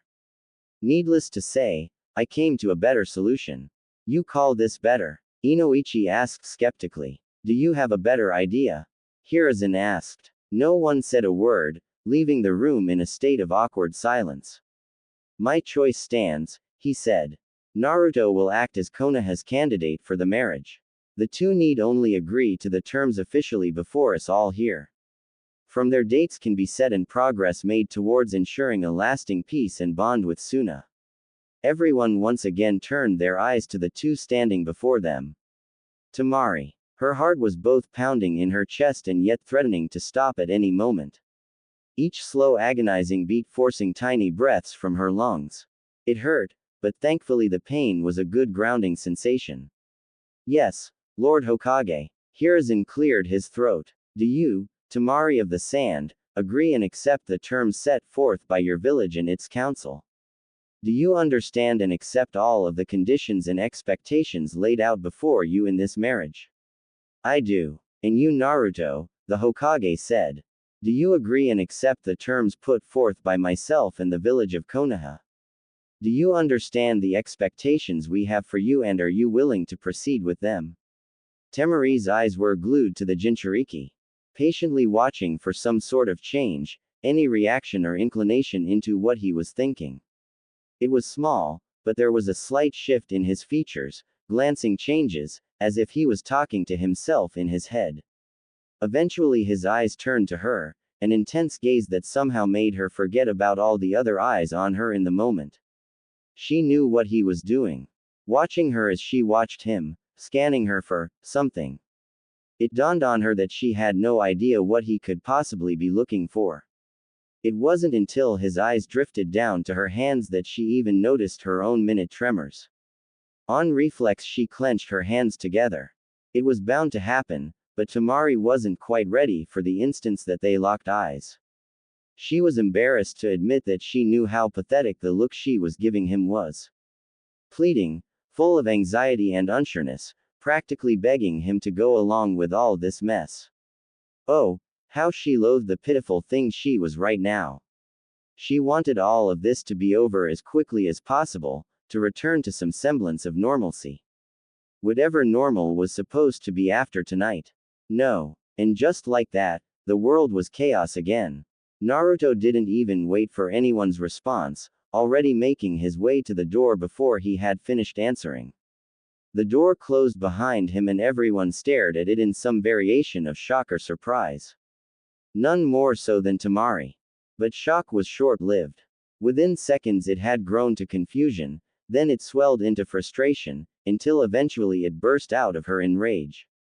What the? She said, amusingly unaware of the company she was in. Who the hell does he? What? Why the? Is it? I'll kill him. With that Temari made off after Naruto, slamming the door behind her as she went, unknowingly leaving a room of highly amused expressions. Kakashi, please make sure nothing unfortunate happens, Hiruzen said, the masked man vanishing quickly. Yeah, make sure that girl doesn't kill the brat. If anyone has a hope in hell of getting the job done, it's her right now, Sum said with a chuckle. Forgive her outburst, Baki said. I will go and ensure things are okay. Give the poor girl some space, Koharu said. As if it isn't bad enough that we put her on the spot like this. That brat just had to go and make things difficult, again. I thought you said the boy had already agreed. Baki asked the Hokage, directing everyone's attention to the old man. Hiruzen groaned deeply as he rubbed his tired eyes. It is complicated, he said in frustration. Something is obviously going on. Should we be concerned about that? Inoichi asked cautiously, the second meaning of his words not going amiss by those listening. The fear of the Kyuubi's influence was always in the back of their minds. While mostly unfounded, it never hurt to be vigilant wherever Naruto was involved. No, Hiruzen said, waving his hand at them. I will handle it. This meeting is obviously at an end. My apologies for wasting all your time. Should the need arise to reconvene, I will inform you all. Konoha was a beautiful village. No one was going to deny that, especially not Temari. Somehow, at night, the beauty was only more noticeable. Streets lit up for hours, people living life to the fullest with all the spare time they had. It was something Suna had been jealous of. The harsh climate they lived in didn't leave a lot to be enjoyed, whatever time wasn't spent working was wasted enduring the elements. But here, it was clear, a gentle chill in the passing breeze barely offering discomfort as the village thrived. Nowhere was this scene more visible, more potent, than from atop the Hokage monument. A sight to see was an understatement. While all the major villages, and even several of the lesser-known ones had their tourist attractions, none quite compared to Konoha. The whole village on display for the world to see, its glory and majesty was truly humbling. The only issue Temari had with the view, was the moron standing in the way of it. What the hell do you think you're doing? She asked. Naruto shrugged. Avoiding people. Temari's eye twitched. You can't just walk out on this. I can. You didn't even take time to consider it. Naruto quirked his head at her curiously. You want this to happen? To be forced to marry me? He asked. Of course I don't. I didn't want any of this. But my village has expectations of me, and I'll sooner die than let you it all up after all the stress I just put myself through to agree to go along with it all. She yelled. You should have refused. Could have saved us both the trouble. I can't refuse. Not anymore. And neither can you. Naruto's eyes narrowed at the girl. You don't get to tell me what to do, he said warningly. Temari scoffed at him. I don't care what you do, as long as you don't ruin this, she said. I don't know what the Hokage told you, or what your village expects of you, but I don't give a shit. My village needs this to happen, I need this to happen. So, here's what's going to happen, you're gonna go back to the Hokage and apologize. You're going to agree to the marriage, then, once everything is finished, we can go about our lives as if neither of us exists, save for the occasional necessary meeting or public show. I stay out of your way, you stay out of mine. Why should I? Because if you don't, I'll make it my life's mission to make sure you regret it. The smile he gave her was almost enough to have her seeing red. It was some twisted combination of smug and challenging. I'd like to see you trail. Crack. No sooner had the words left his mouth had Temari's fist collided with his face. The satisfactory crunch of his nose under her knuckles brought her own twisted smile to her face as she waited for him to stumble back, but he didn't. Her face fell slightly as he held firm against her punch, still staring at her, his smile never leaving his stupid face even while blood began to run from his nose. She didn't get a chance to recoil at the sight before he grabbed her wrist hard enough to hurt, twisted her arm up behind her back and forced her down to her knees. The pin-prick sensation of a kunai at her throat was all the warning Temari got as she closed her eyes and waited, and waited. Temari felt the hold on her arm ease and the kunai pull away slowly from her skin. She opened her eyes slowly and turned her head up to look at him. He was spaced out. She wasn't sure how to describe it, but it was obvious he wasn't focused. It reminded her of how he appeared in the Hokage's office, as though he was lost in thought, only this time was different, as if he was barely there at all. Naruto. Temari glanced at Kakashi quickly before turning back to Naruto, watching as he came to. He stared at her with what looked like curiosity for a moment until he let go of her and let her put some distance between them. She watched him like a hawk while he put away his kunai and wiped the blood from his face, his nose already healing, then finally turned to Kakashi. Tell the Hokage I will consider the proposal further, he said, giving Temari a strange look. He started walking away before either of them could say anything, leaving a flabbergasted Temari and a visibly intrigued Kakashi in his wake. Are you alright? Kakashi asked Temari. I'm fine, she said, rubbing her wrist slightly. I think. Kakashi hummed thoughtfully in agreement. That was a little strange, even by Naruto's standards, he said. I don't even understand what just happened. If I was to hazard a guess, I'd say you've managed to make an impression on him, Kakashi said. Temari frowned as she stared in the direction Naruto had gone. Is that good, or bad? Wouldn't have a clue, he answered with an eye smile. Of course you don't, Temari said with a groan. So, what now? I should go and let the Hokage know the good news. You should go and get that wrist looked at. Naruto has a tendency to not know his own strength, he said, offering a wave goodbye as he vanished in a swirl of leaves. Temari wiped the small spot of blood from her neck and sat down atop the Hokage monument, idly rubbing her fingers dry. She knew things weren't going to be easy. That much had been clear since before she even left Suna. But now it was starting to really look like she would be giving her life in service to her village in a much more literal sense. If the way Naruto was acting towards her was any indication, then at least she had a chance of making things work to her advantage. Konoha might be happy to tiptoe around the issue, but Temari wasn't about to put up with this shit without putting up some kind of a fight. Why are we here? Naruto asked, finding himself, for the first time in a long time, genuinely confused by the situation he found himself in. He felt the Kyuubi's chakra bleed into his eyes, turning them a dark red and lighting up the world in a way that always amazed him. Seeing the world as a Biju did was one of the few things in life he found he truly enjoyed. We are observing, the Kyuubi said plainly. With his eyes adjusting to the chakra, Naruto finally turned his attention to their supposed target of interest. Luckily, or stupidly, Temari hadn't noticed him sitting on the roof of the building across from her hotel room. He had been following her since the Hokage monument at the Kyuubi's request, but the fox had been infuriatingly tight-lipped about the reason why. So far, aside from briefly showing up to the hospital, the girl had done nothing of interest.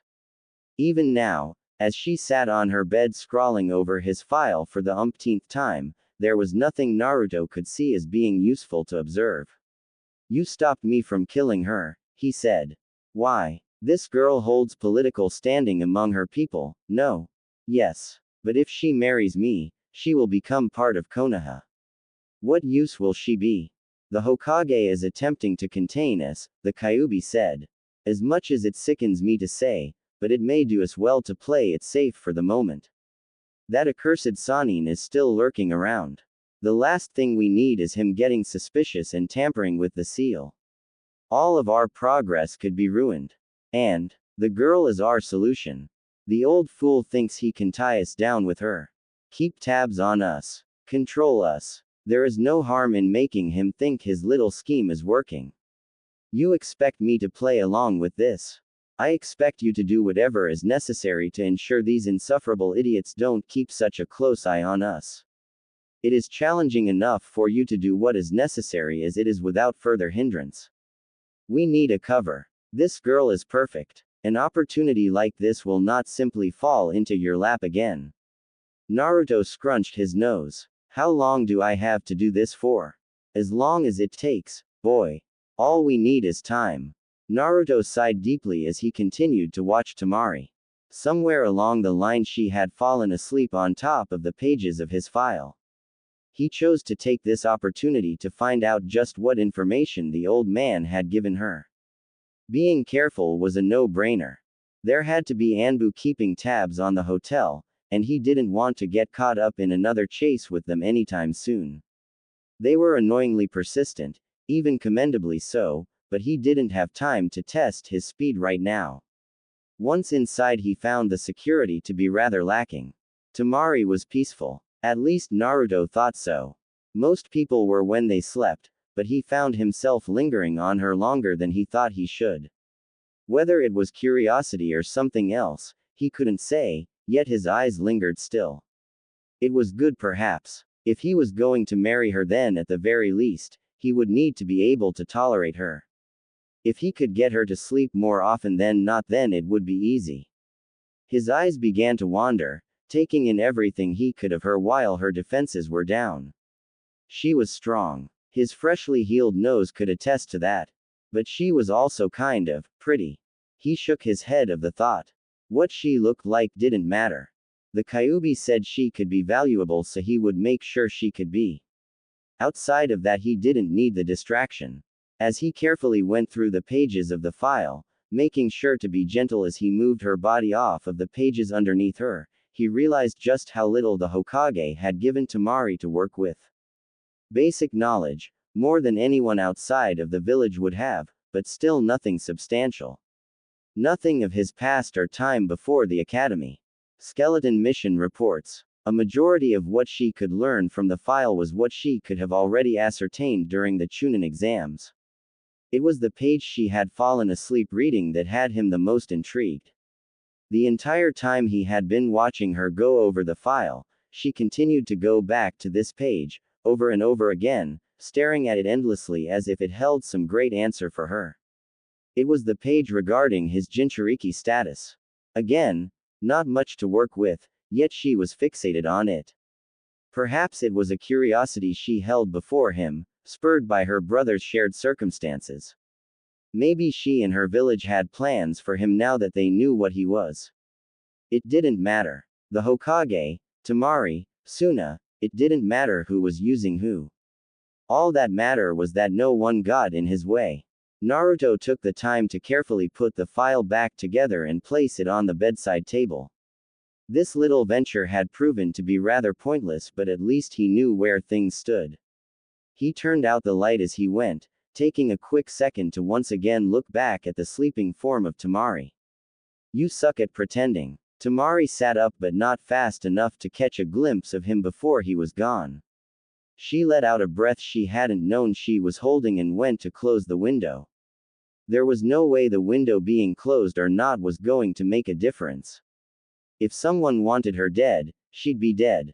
She was almost sure that's what Naruto was sneaking in here to do. Much to her annoyance, his intentions and true character continued to elude her. Only the rest of my life left to put up with this shit, she thought to herself cynically. I need a drink. She hadn't slept. Definitely not the most glaring of her issues, but it was up there on her list. Naruto sneaking into her room in the middle of the night was just icing on the cake at this stage. At least it showed her that he was showing some form of interest in her. Creepy and uninvited interest, but interest nonetheless. It almost would have been comforting if he had simply come to try and kill her. Anything that was halfway normal would have been very much appreciated right about now. Of course, Temari wasn't stupid enough to expect anything normal. The only positive she had to count on was the weather, as she laid sprawled out on a random training field, her back to the grass, and the only thing between her and the warm sunlight was a gentle breeze. Such luxury didn't exist in Suna. She often found herself loathing the people of Konoha who took such things for granted. That being said, the longer she lingered, seemingly melting into the sun's embrace, the more she started to think that perhaps living here wouldn't be so bad after all. It wasn't much different to her life before anyways. Exchanging a murderous brother for a crazy husband and a sweltering desert for the shinobi equivalent of a holiday village was a good deal by most people's standards. When it became someone's bright idea to stand in the way of her son though, that was when her little daydream came crumbling down around her. What? She snapped, not bothering to open her eyes. Koharu laughed. You seem to be enjoying yourself, she said cheerfully. Temari practically leapt into a kneeling bow. Lady Udatane, I'm so sorry. I didn't know it was you, she stammered out hastily. Oh, calm down, girl, the woman said. And get up. I'm not the Hokage. No need to show such formality. She stood up quickly and went to apologize again, a sharp look from the woman putting an abrupt stop to that. I'm not in the way, am I? She asked. Were you going to use this training ground? Do I look like someone who still trains? Koharu asked, raising her hand to cut off Temari as she went to answer. It was rhetorical, dear. I was actually looking for you. You should have sent for me. I needed the walk. Besides, the both of us could use some fresh air, she said. Now, follow me. I have a surprise for you. Temari blinked owlishly at the woman as she walked away, taking only a short time before taking off after her. Koharu, despite her age, was a rather brisk walker, something Temari found to be a pleasant change. The diplomats of Suna often set an infuriating snail's pace in their travels. Just one of the reasons that everyone despised protection missions. Where are we going? Temari asked. Wouldn't be much of a surprise if I just told you, Koharu countered. We aren't far anyway. In the meantime, you might as well take the opportunity to pick my mind for any answers you're chasing. God only knows how many questions are whirling around in that head of yours. I don't think that would be appropriate. Appropriate went out the window when that stupid boy made a scene last night, she said. Temari couldn't help but smile. Kaharu's informality was a much-needed break from the political restraint she had been forced to conform to lately. She honestly couldn't wait for everything to be over and done with so she could get back to acting like a normal person for a change. I hear you gave Naruto quite the whack, Kaharu said in amusement. You heard about that? Temari asked sheepishly. Yes. But don't fret, it isn't public knowledge, she said. Although I'm sure there are many people who would appreciate the fact that someone tried to knock the boy down a peg or two. I don't think I managed anything like that, Temari said. Of course not. Naruto is far too headstrong to let something like that get to him. But it was a nice touch nonetheless. Temari chuckled nervously. I thought you would be mad at me for risking the peace. Kaharu scoffed. If one little hit was all it took, then there wouldn't be much point in trying for peace to begin with, she said. No, we aren't quite that stupid. Relationships are difficult things under normal circumstances. God forbid we try to enforce the same standards onto those forced into it. Such squabbles and complications are easily overlooked, expected even. As long as neither of you kill each other, then it will still hold strong as a symbol of union between our villages. In some ways that's all that truly matters, to those who made such decisions, that is. Temari touched her neck, remembering the sensation of the kunai to her throat. She couldn't really tell how serious the threat to her life was at that moment, but it told her all she needed to know about where she stood in Naruto's mind. Has there been any development? She asked carefully. With Naruto, I mean. He has agreed to the marriage, if that is your question, the woman said. Not that he had much choice in the matter. He wasn't given a choice. Temari asked incredulously. But you are not of Konoha, Kaharu said flatly. For the sake of formality, we offered you the choice to ensure that no ill will would be born from this union. The last thing we need is someone forced into our village against their will. A recipe for disaster, really. Naruto, I'm sure much to his annoyance, doesn't get as much lenience as he wishes as a serving shinobi of his village. For what it was worth, Temari suddenly became disturbingly understanding of Naruto's contemplation in killing her. While there was pressure on her to go along with the marriage, it was by no means a forced requirement. On top of already being a Jinchuriki, she couldn't even begin to comprehend the conflict the boy was going through. Here we are, Kaharu announced, stopping randomly in front of a house. It's a house, Temari said questioningly. It wasn't anything special, but it was a nice enough place. Most noticeable was its lack of proximity to anything else, being in its own little secluded corner of the village, seemingly backing up onto its own mini training ground of sorts. This is your house now, the woman said with a smile. Well, yours and Naruto's, that is.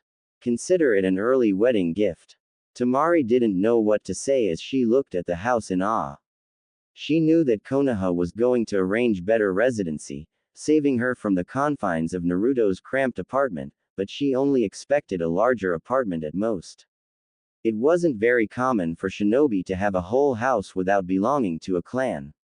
Apartments were easier to manage with the minimalistic lifestyle they were often required to adopt, and it made cleaning out their stuff much simpler.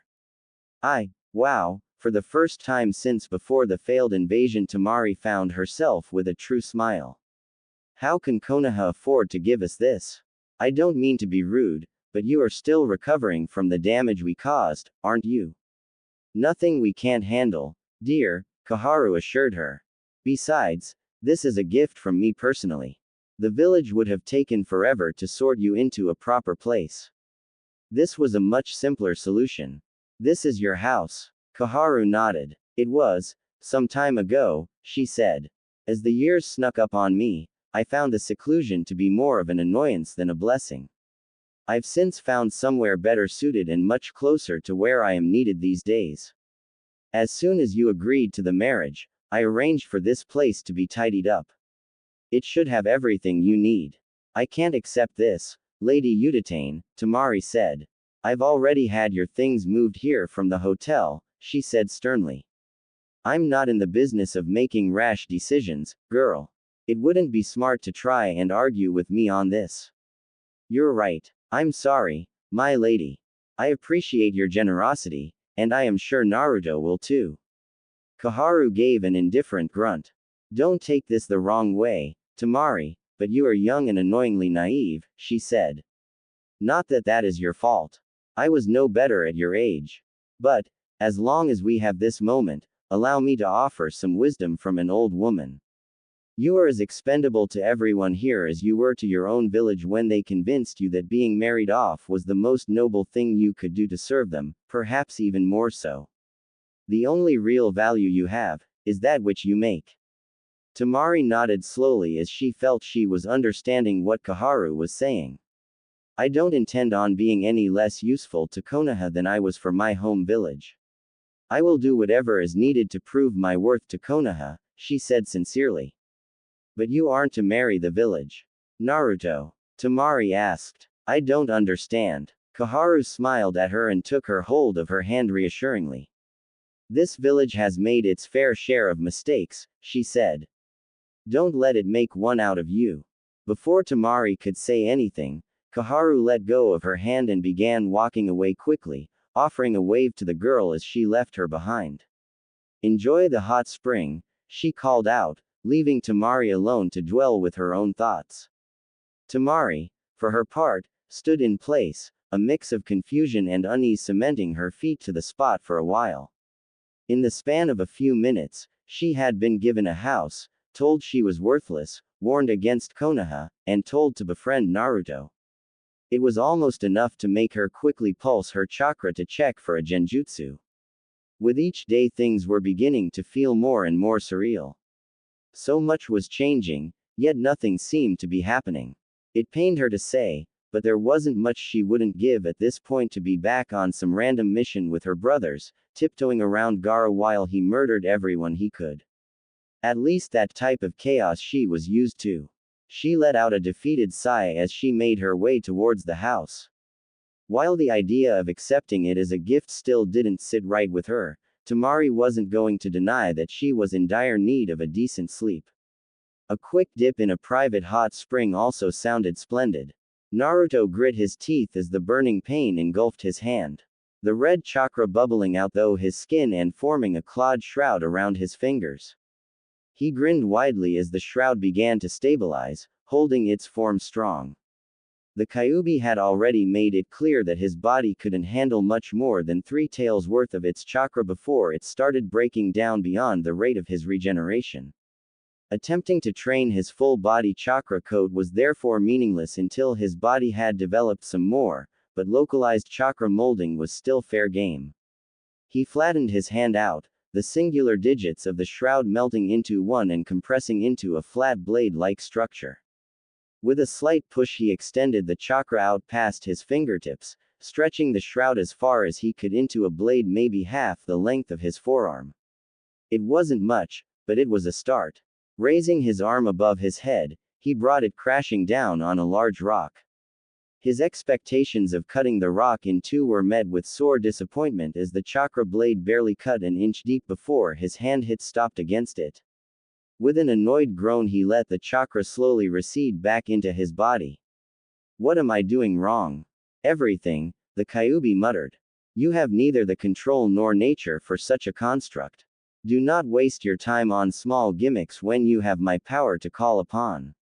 It is beneath us. I cannot rely on you at all times.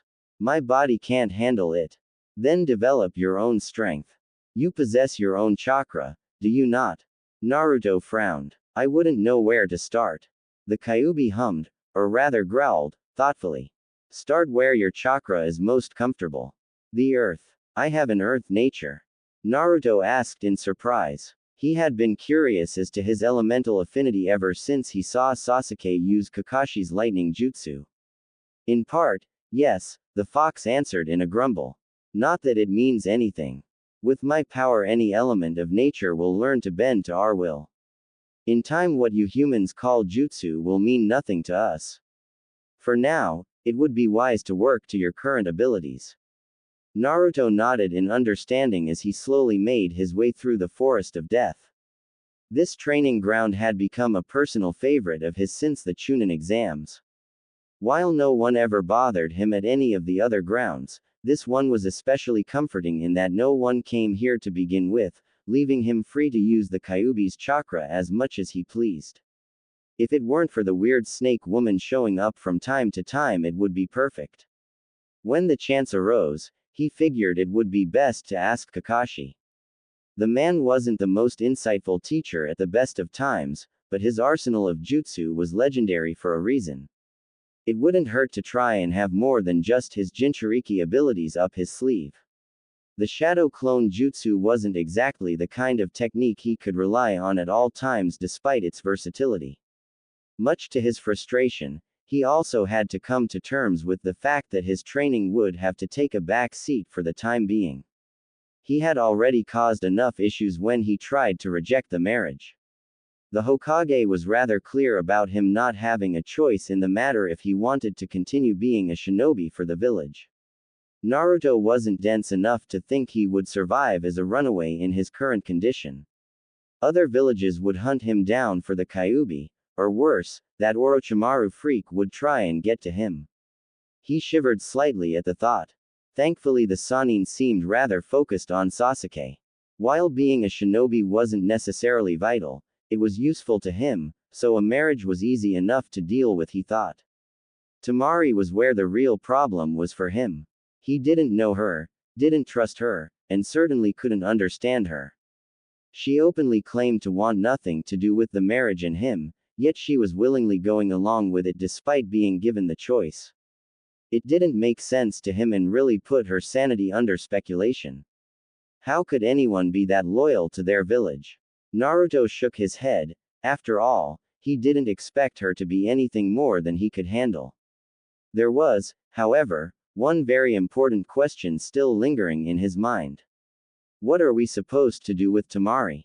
He asked. It was one thing to go along with the Hokage's little scheme and play things safe for a while, but it was still a complicated and unthought-out plan as far as Naruto was concerned. Whatever it is you insufferable creatures do in a marriage, the Kyuubi answered with a sickened tone. Naruto rolled his eyes. While the Kyuubi didn't show any direct hatred towards him, it didn't hold back on letting him know the depths of its disgust with the human race as a whole. In the fox's own words, humans were poorly put together sacks of flesh barely worth digesting. I mean, after that, make use of her, it said. She has been used by her village and has no allies among Konoha. It would not be difficult to sway her in whatever way suits us.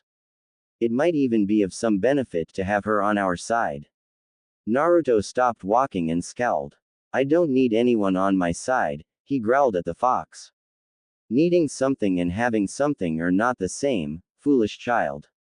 The Kyuubi snapped back. If you will not use all that is available to you, then what use are you really?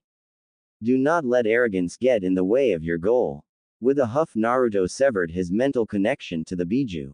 He respected the beast, but that didn't mean he needed to have a voice in the back of his mind all the time. Sometimes it was easier to do things himself. He made it back to the village and began to contemplate how things would unfold in the coming days and weeks. No doubt Kakashi had already moved all his things to the new house.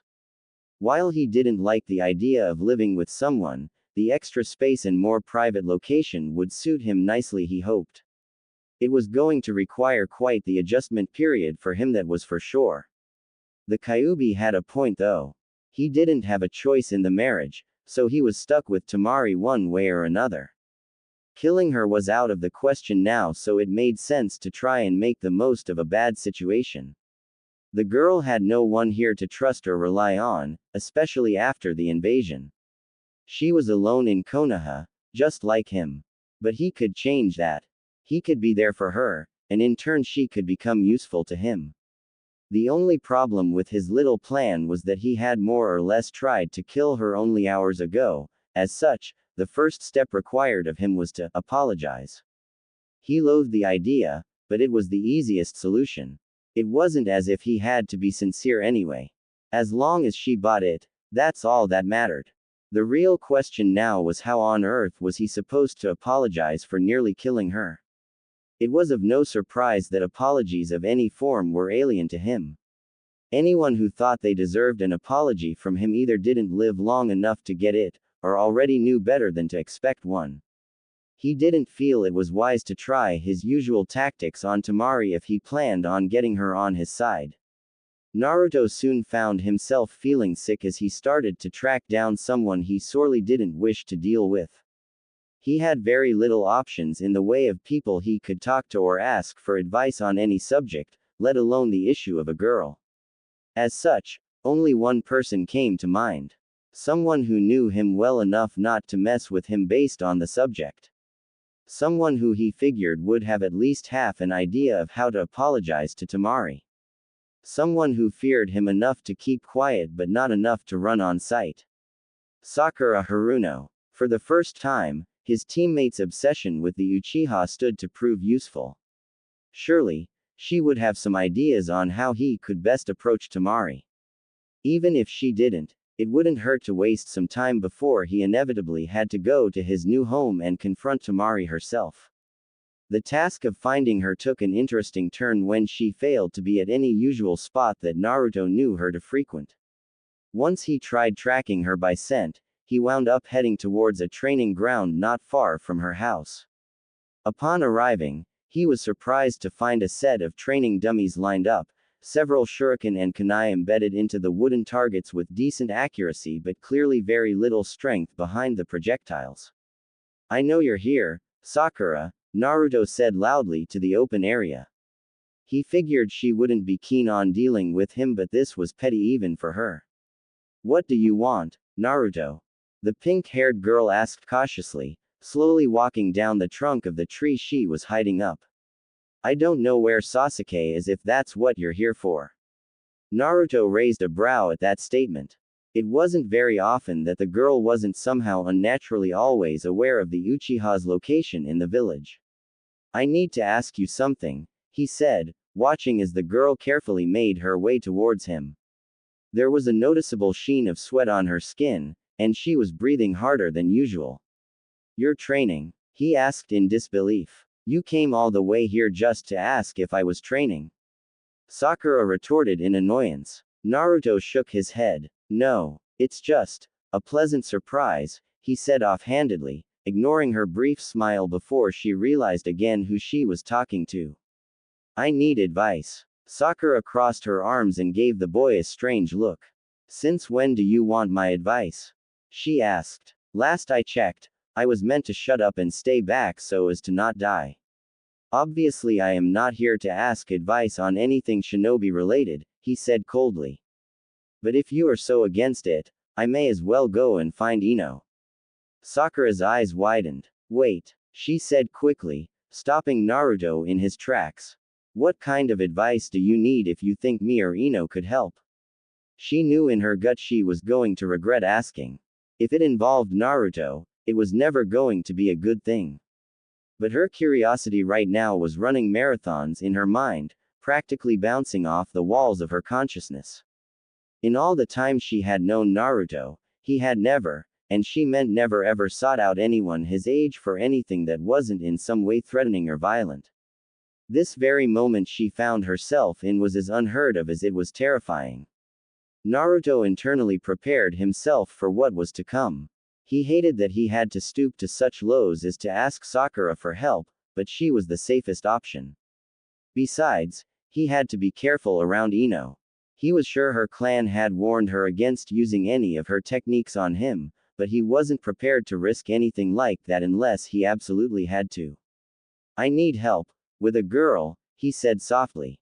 Sakura's eyes widened further before her face quickly dropped into a scowl. "Ha ha. Very funny, Ino," she said. "This is the lamest trick yet. How stupid do you think I am?"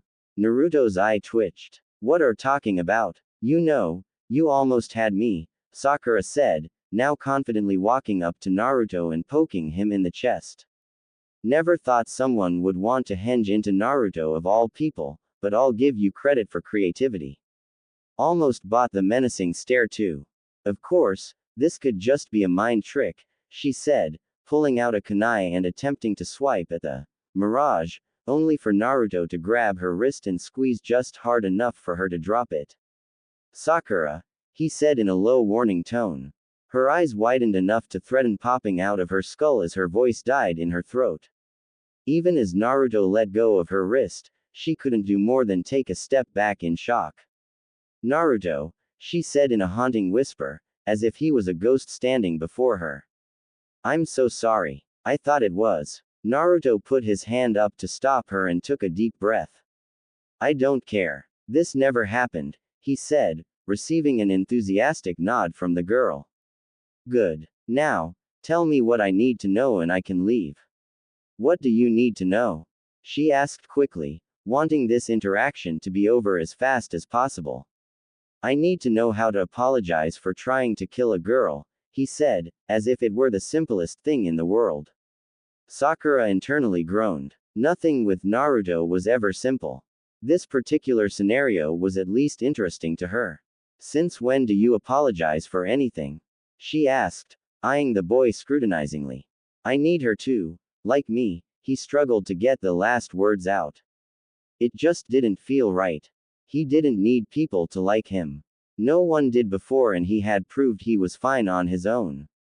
Who? At this point Sakura's mind had stopped running marathons and had begun screaming obscenities at her, demanding she find out what was going on and why Naruto was acting almost half normal for once.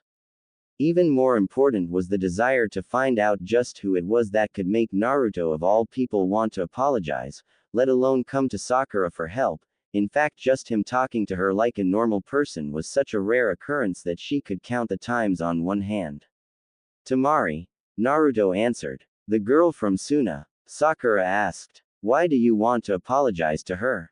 They attacked us first, she said, crossing her arms firmly.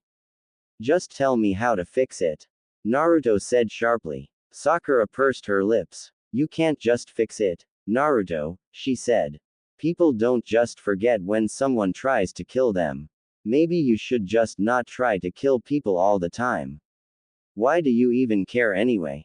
Naruto clenched his jaw hard enough to hurt and mumbled something through his teeth. What? I have to marry her, he muttered miserably. Sakura stared at him intensely. What? Konoha and Suna are negotiating peace again, he said. Me and Temari are getting married as part of that. Oh. Sakura stood there dumbfounded for a moment. Congratulations, I guess. Naruto was surprised. She was handling the news much better than he expected considering what he knew of her. He was sure marriage was a trigger word of some kind for the less than tolerable side of Sakura.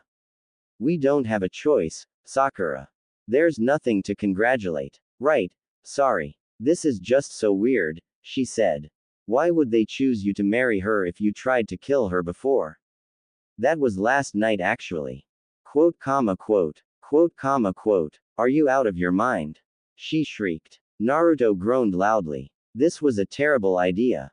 Hiruzen coughed heavily into his hand as he used his other hand to lean on his desk. He had been able to hold it off until after his nurse had left thankfully. If she saw him coughing like this, he would end up stuck in the hospital.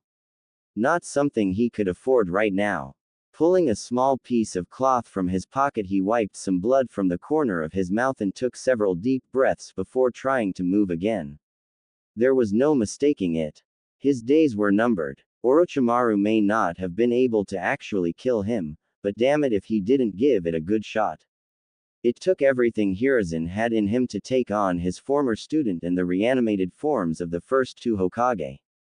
Many were now looking at him as a pillar of strength for being able to overcome such impossible odds, but Hiruzen knew it was nothing but dumb luck. He could have died that day, he should have died. Some part of him knew there was no way he should have survived. Whether it was Orochimaru, too arrogant and confident in his success, making too many errors, or perhaps the technique used to bring the dead Hokage back wasn't as foolproof as first thought. All that mattered was he was alive, for now that was. His health was declining rapidly. Age was making things difficult for sure, but this wasn't age. His injuries weren't healing properly, his chakra wasn't recovering like it normally would. He was practically running on empty. The medical teams that had checked him from head to toe assured him it was all temporary and his body would catch up when it was ready, but they weren't fooling anyone, not even themselves. Is this a bad time? Danzo asked. The Hokage smiled as he turned to face him, doing his best to hide his surprise at the man's sudden appearance. He was so out of it he hadn't noticed him even enter his office. Of course not, he said, making his way to greet Danzo properly. What can I do for why? Ah. Hiruzen clutched at his side in pain as he stumbled forward, only being saved from a hard landing as Danzo dropped his cane and caught him. Helping the Hokage back to his feet, Danzo carefully guided the old man to his chair and sat him down. Your condition is getting out of hand, Sarutobi, he said, going back to collect his cane. How long do you think you can keep up the facade? Hiruzen laughed bitterly. Not much of a facade, he said. I can barely walk anymore without feeling like I could keel over at any moment.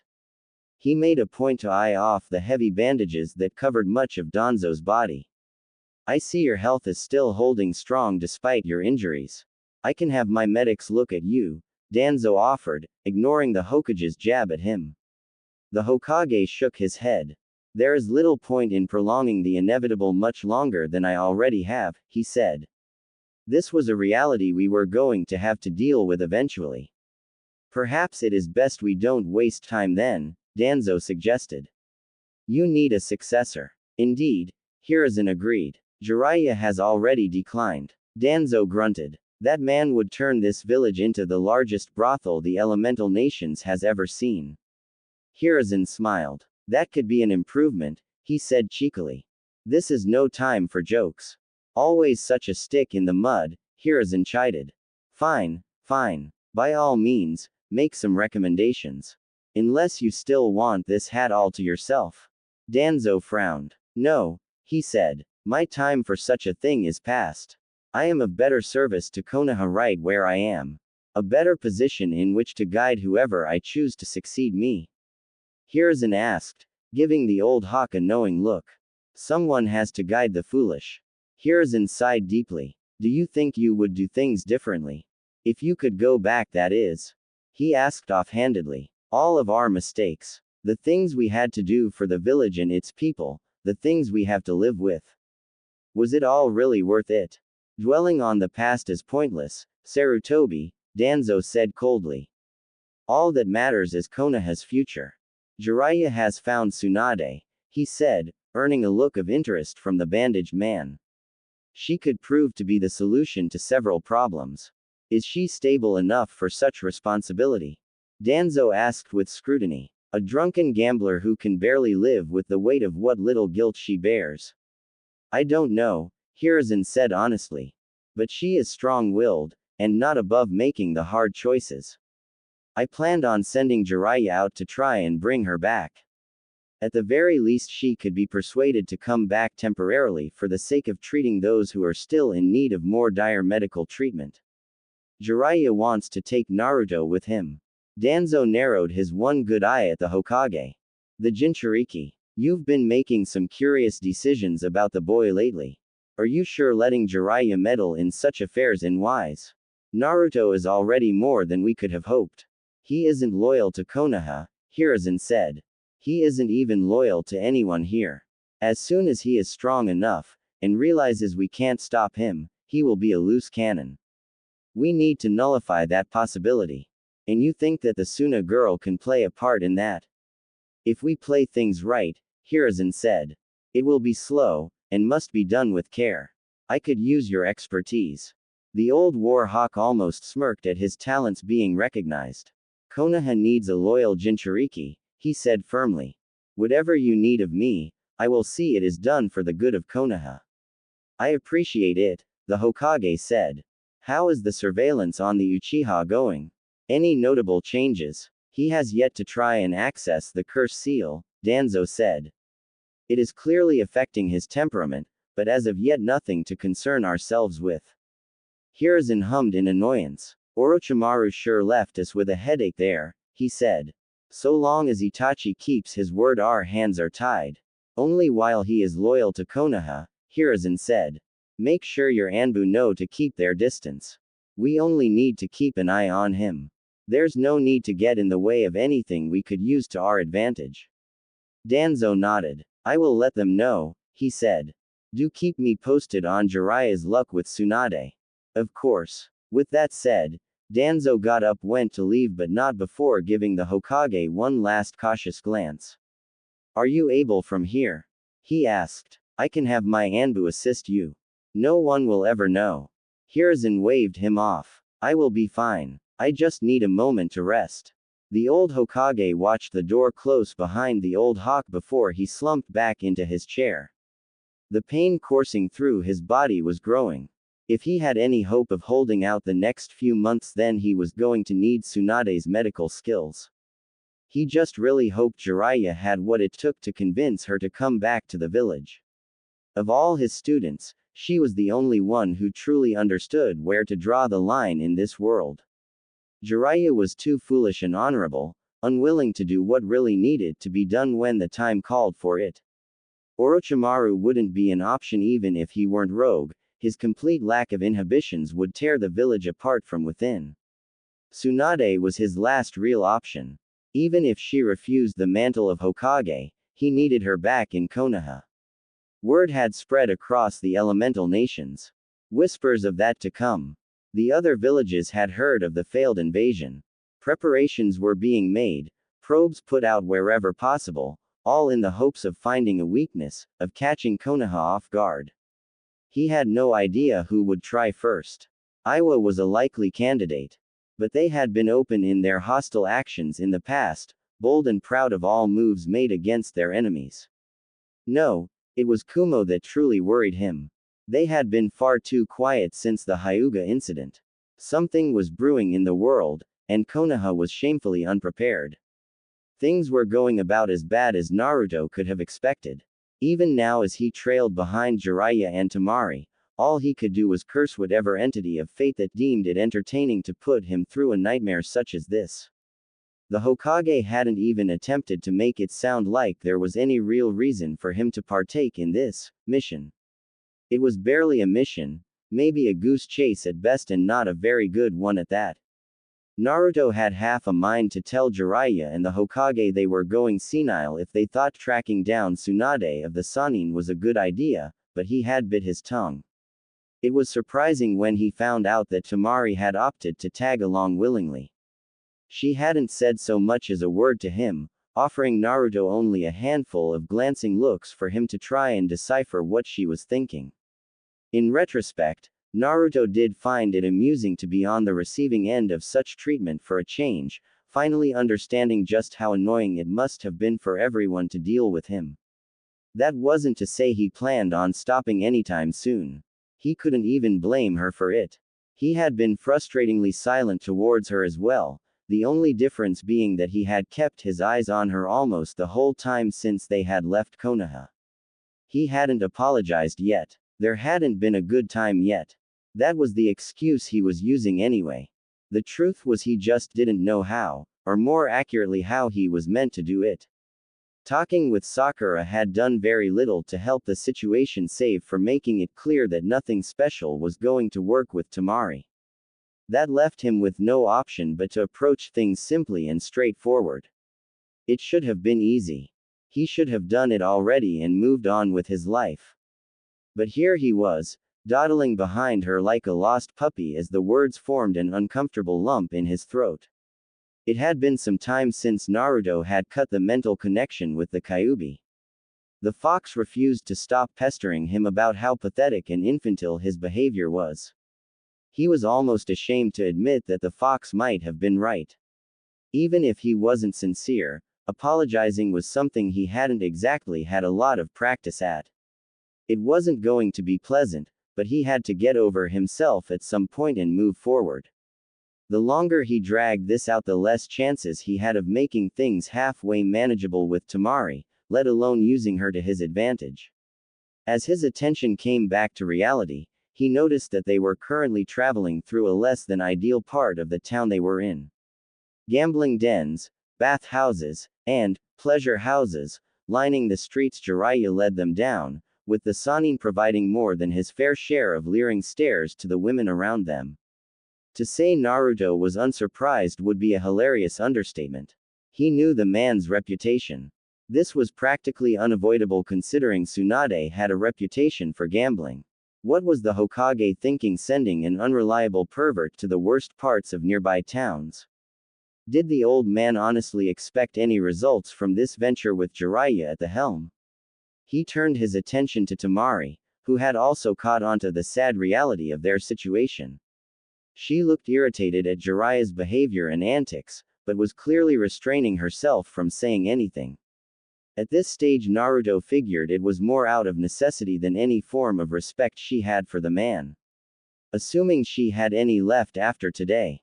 Nevertheless, they continued to follow the fool for a while, watching on in shared embarrassment as he proceeded to ask what seemed to be completely random strangers various questions, none of which held any relation to his old teammate or her possible whereabouts. If Jiraiya truly did have some sort of spy network, then Naruto was sure it only existed out of pure dumb luck. Should we ditch him? Temari asked suddenly. Naruto's jumped ever so slightly before he caught himself, giving the girl a surprised look. He hadn't even noticed her drop back from Jiraiya's side to walk with him. What? Jiraiya? She said. Should we ditch him? Naruto didn't answer, instead stopping in the middle of the street, Temari mimicking him as they watched Jiraiya walk off by himself and disappear into the crowds. That was easy, Temari said with an unimpressed frown. She had clearly overestimated how great the Sannin was supposed to be based on reputation. Why did we do that? Naruto asked, doing his best to hold back his continued surprise that the girl was even talking to him right now. Temari shrugged. It was getting old, and we aren't getting anything done sticking together in a group like that, she said. We need to split up and cover more ground. Or better yet, search anywhere that isn't a brothel, or right next to one. She shuddered at the images now burnt into her mind for years to come.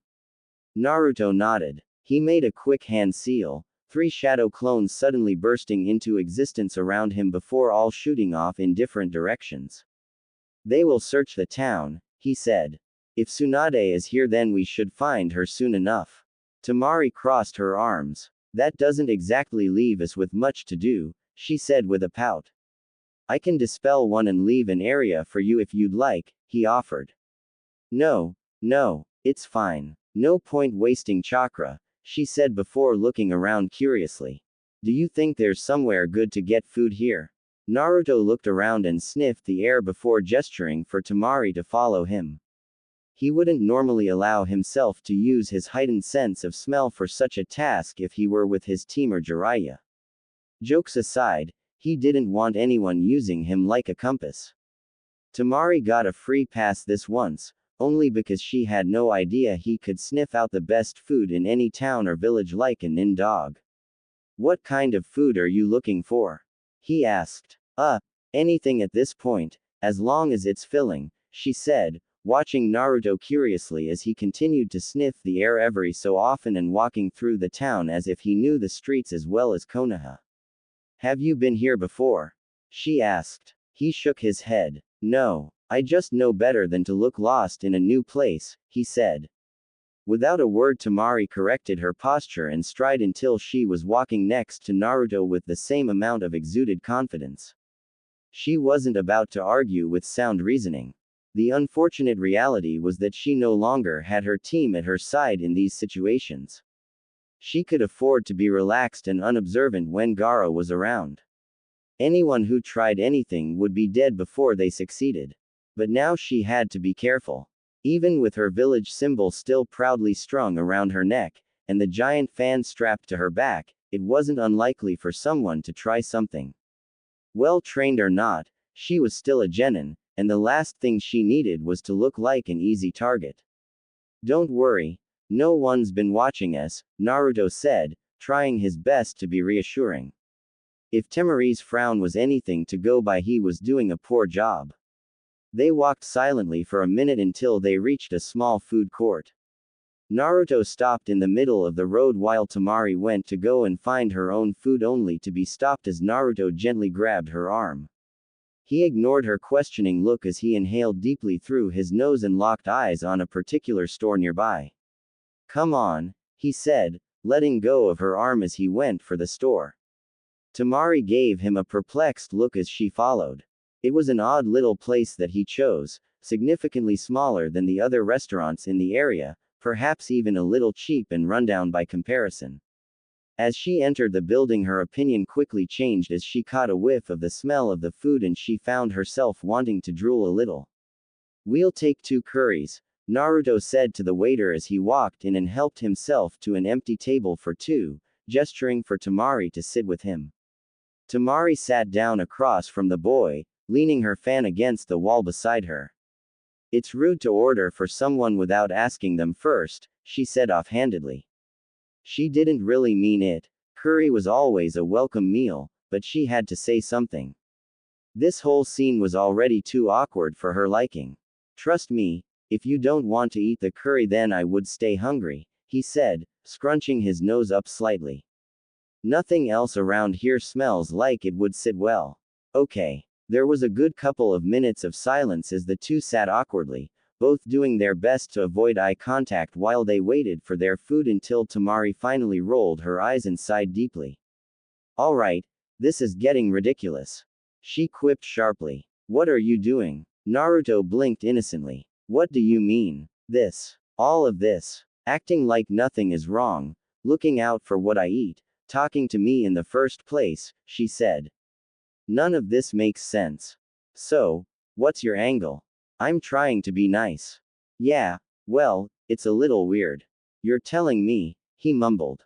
Besides, you were ready to kill me just the other day. What's the go with that? Are we just going to act like it never happened? No, he answered through his teeth, quickly becoming nervous. You didn't even try to talk to me until today and I had to talk to you first. You didn't come to the house yesterday. Why avoid me this whole time and suddenly start acting like nothing has happened? He mumbled something under his breath, barely more than a whisper as he avoided the girl's piercing green eyes. What? I'm sorry, okay, Naruto said quickly, rapid-firing the words into one congealed mess of gibberish. Temari looked at him in surprise, eyes wide and her next set of snarky words suddenly swallowed. You're sorry. Yes, Naruto said defeatedly. I'm sorry. I shouldn't have hurt you, okay. It was stupid, I was stupid. You didn't deserve that and I'm sorry. I didn't think you were the apologetic type, she said, still processing. I'm not. Temari couldn't help but smirk in response to the painful-looking scowl on Naruto's face. He wasn't even trying to hide his displeasure at having said what he had, but that only made it all the sweeter for her. A shinobi that could swallow their pride and admit to a wrong was a rarity indeed. Before she could say anything else, the two of them were presented with their meals. 2 simple servings of beef curry with a side of rice. Her stomach grumbled at an almost audible level, so she chose to waste no time in shoveling a couple mouthfuls in before she tried to continue. Eventually even Naruto dropped his sour expression and began eating, leaving him wide open. You've been mulling over how to say that this whole time, haven't you? She asked with an all too knowing look as Naruto quickly glared at his food and refused to meet her eye. Number. Well, if it makes you feel any better, you don't have to be sorry, Temari said. My brother tried to kill you first, so we are even, I guess. Naruto's eyes lit up slightly at the mention of her brother. Is Gaara okay? He asked apprehensively. Temari narrowed her eyes. What do you care? He's a Jinchuriki, like me, he answered as if it was the most obvious thing. And, he's the only other one I've met. Oh. Naruto gave Temari an unsure look, something teetering between questioning and doubtful. Your village tried to make him into a weapon. His tone, much like his expression, was conflicting. It was as much a statement of fact as it was a request for an explanation.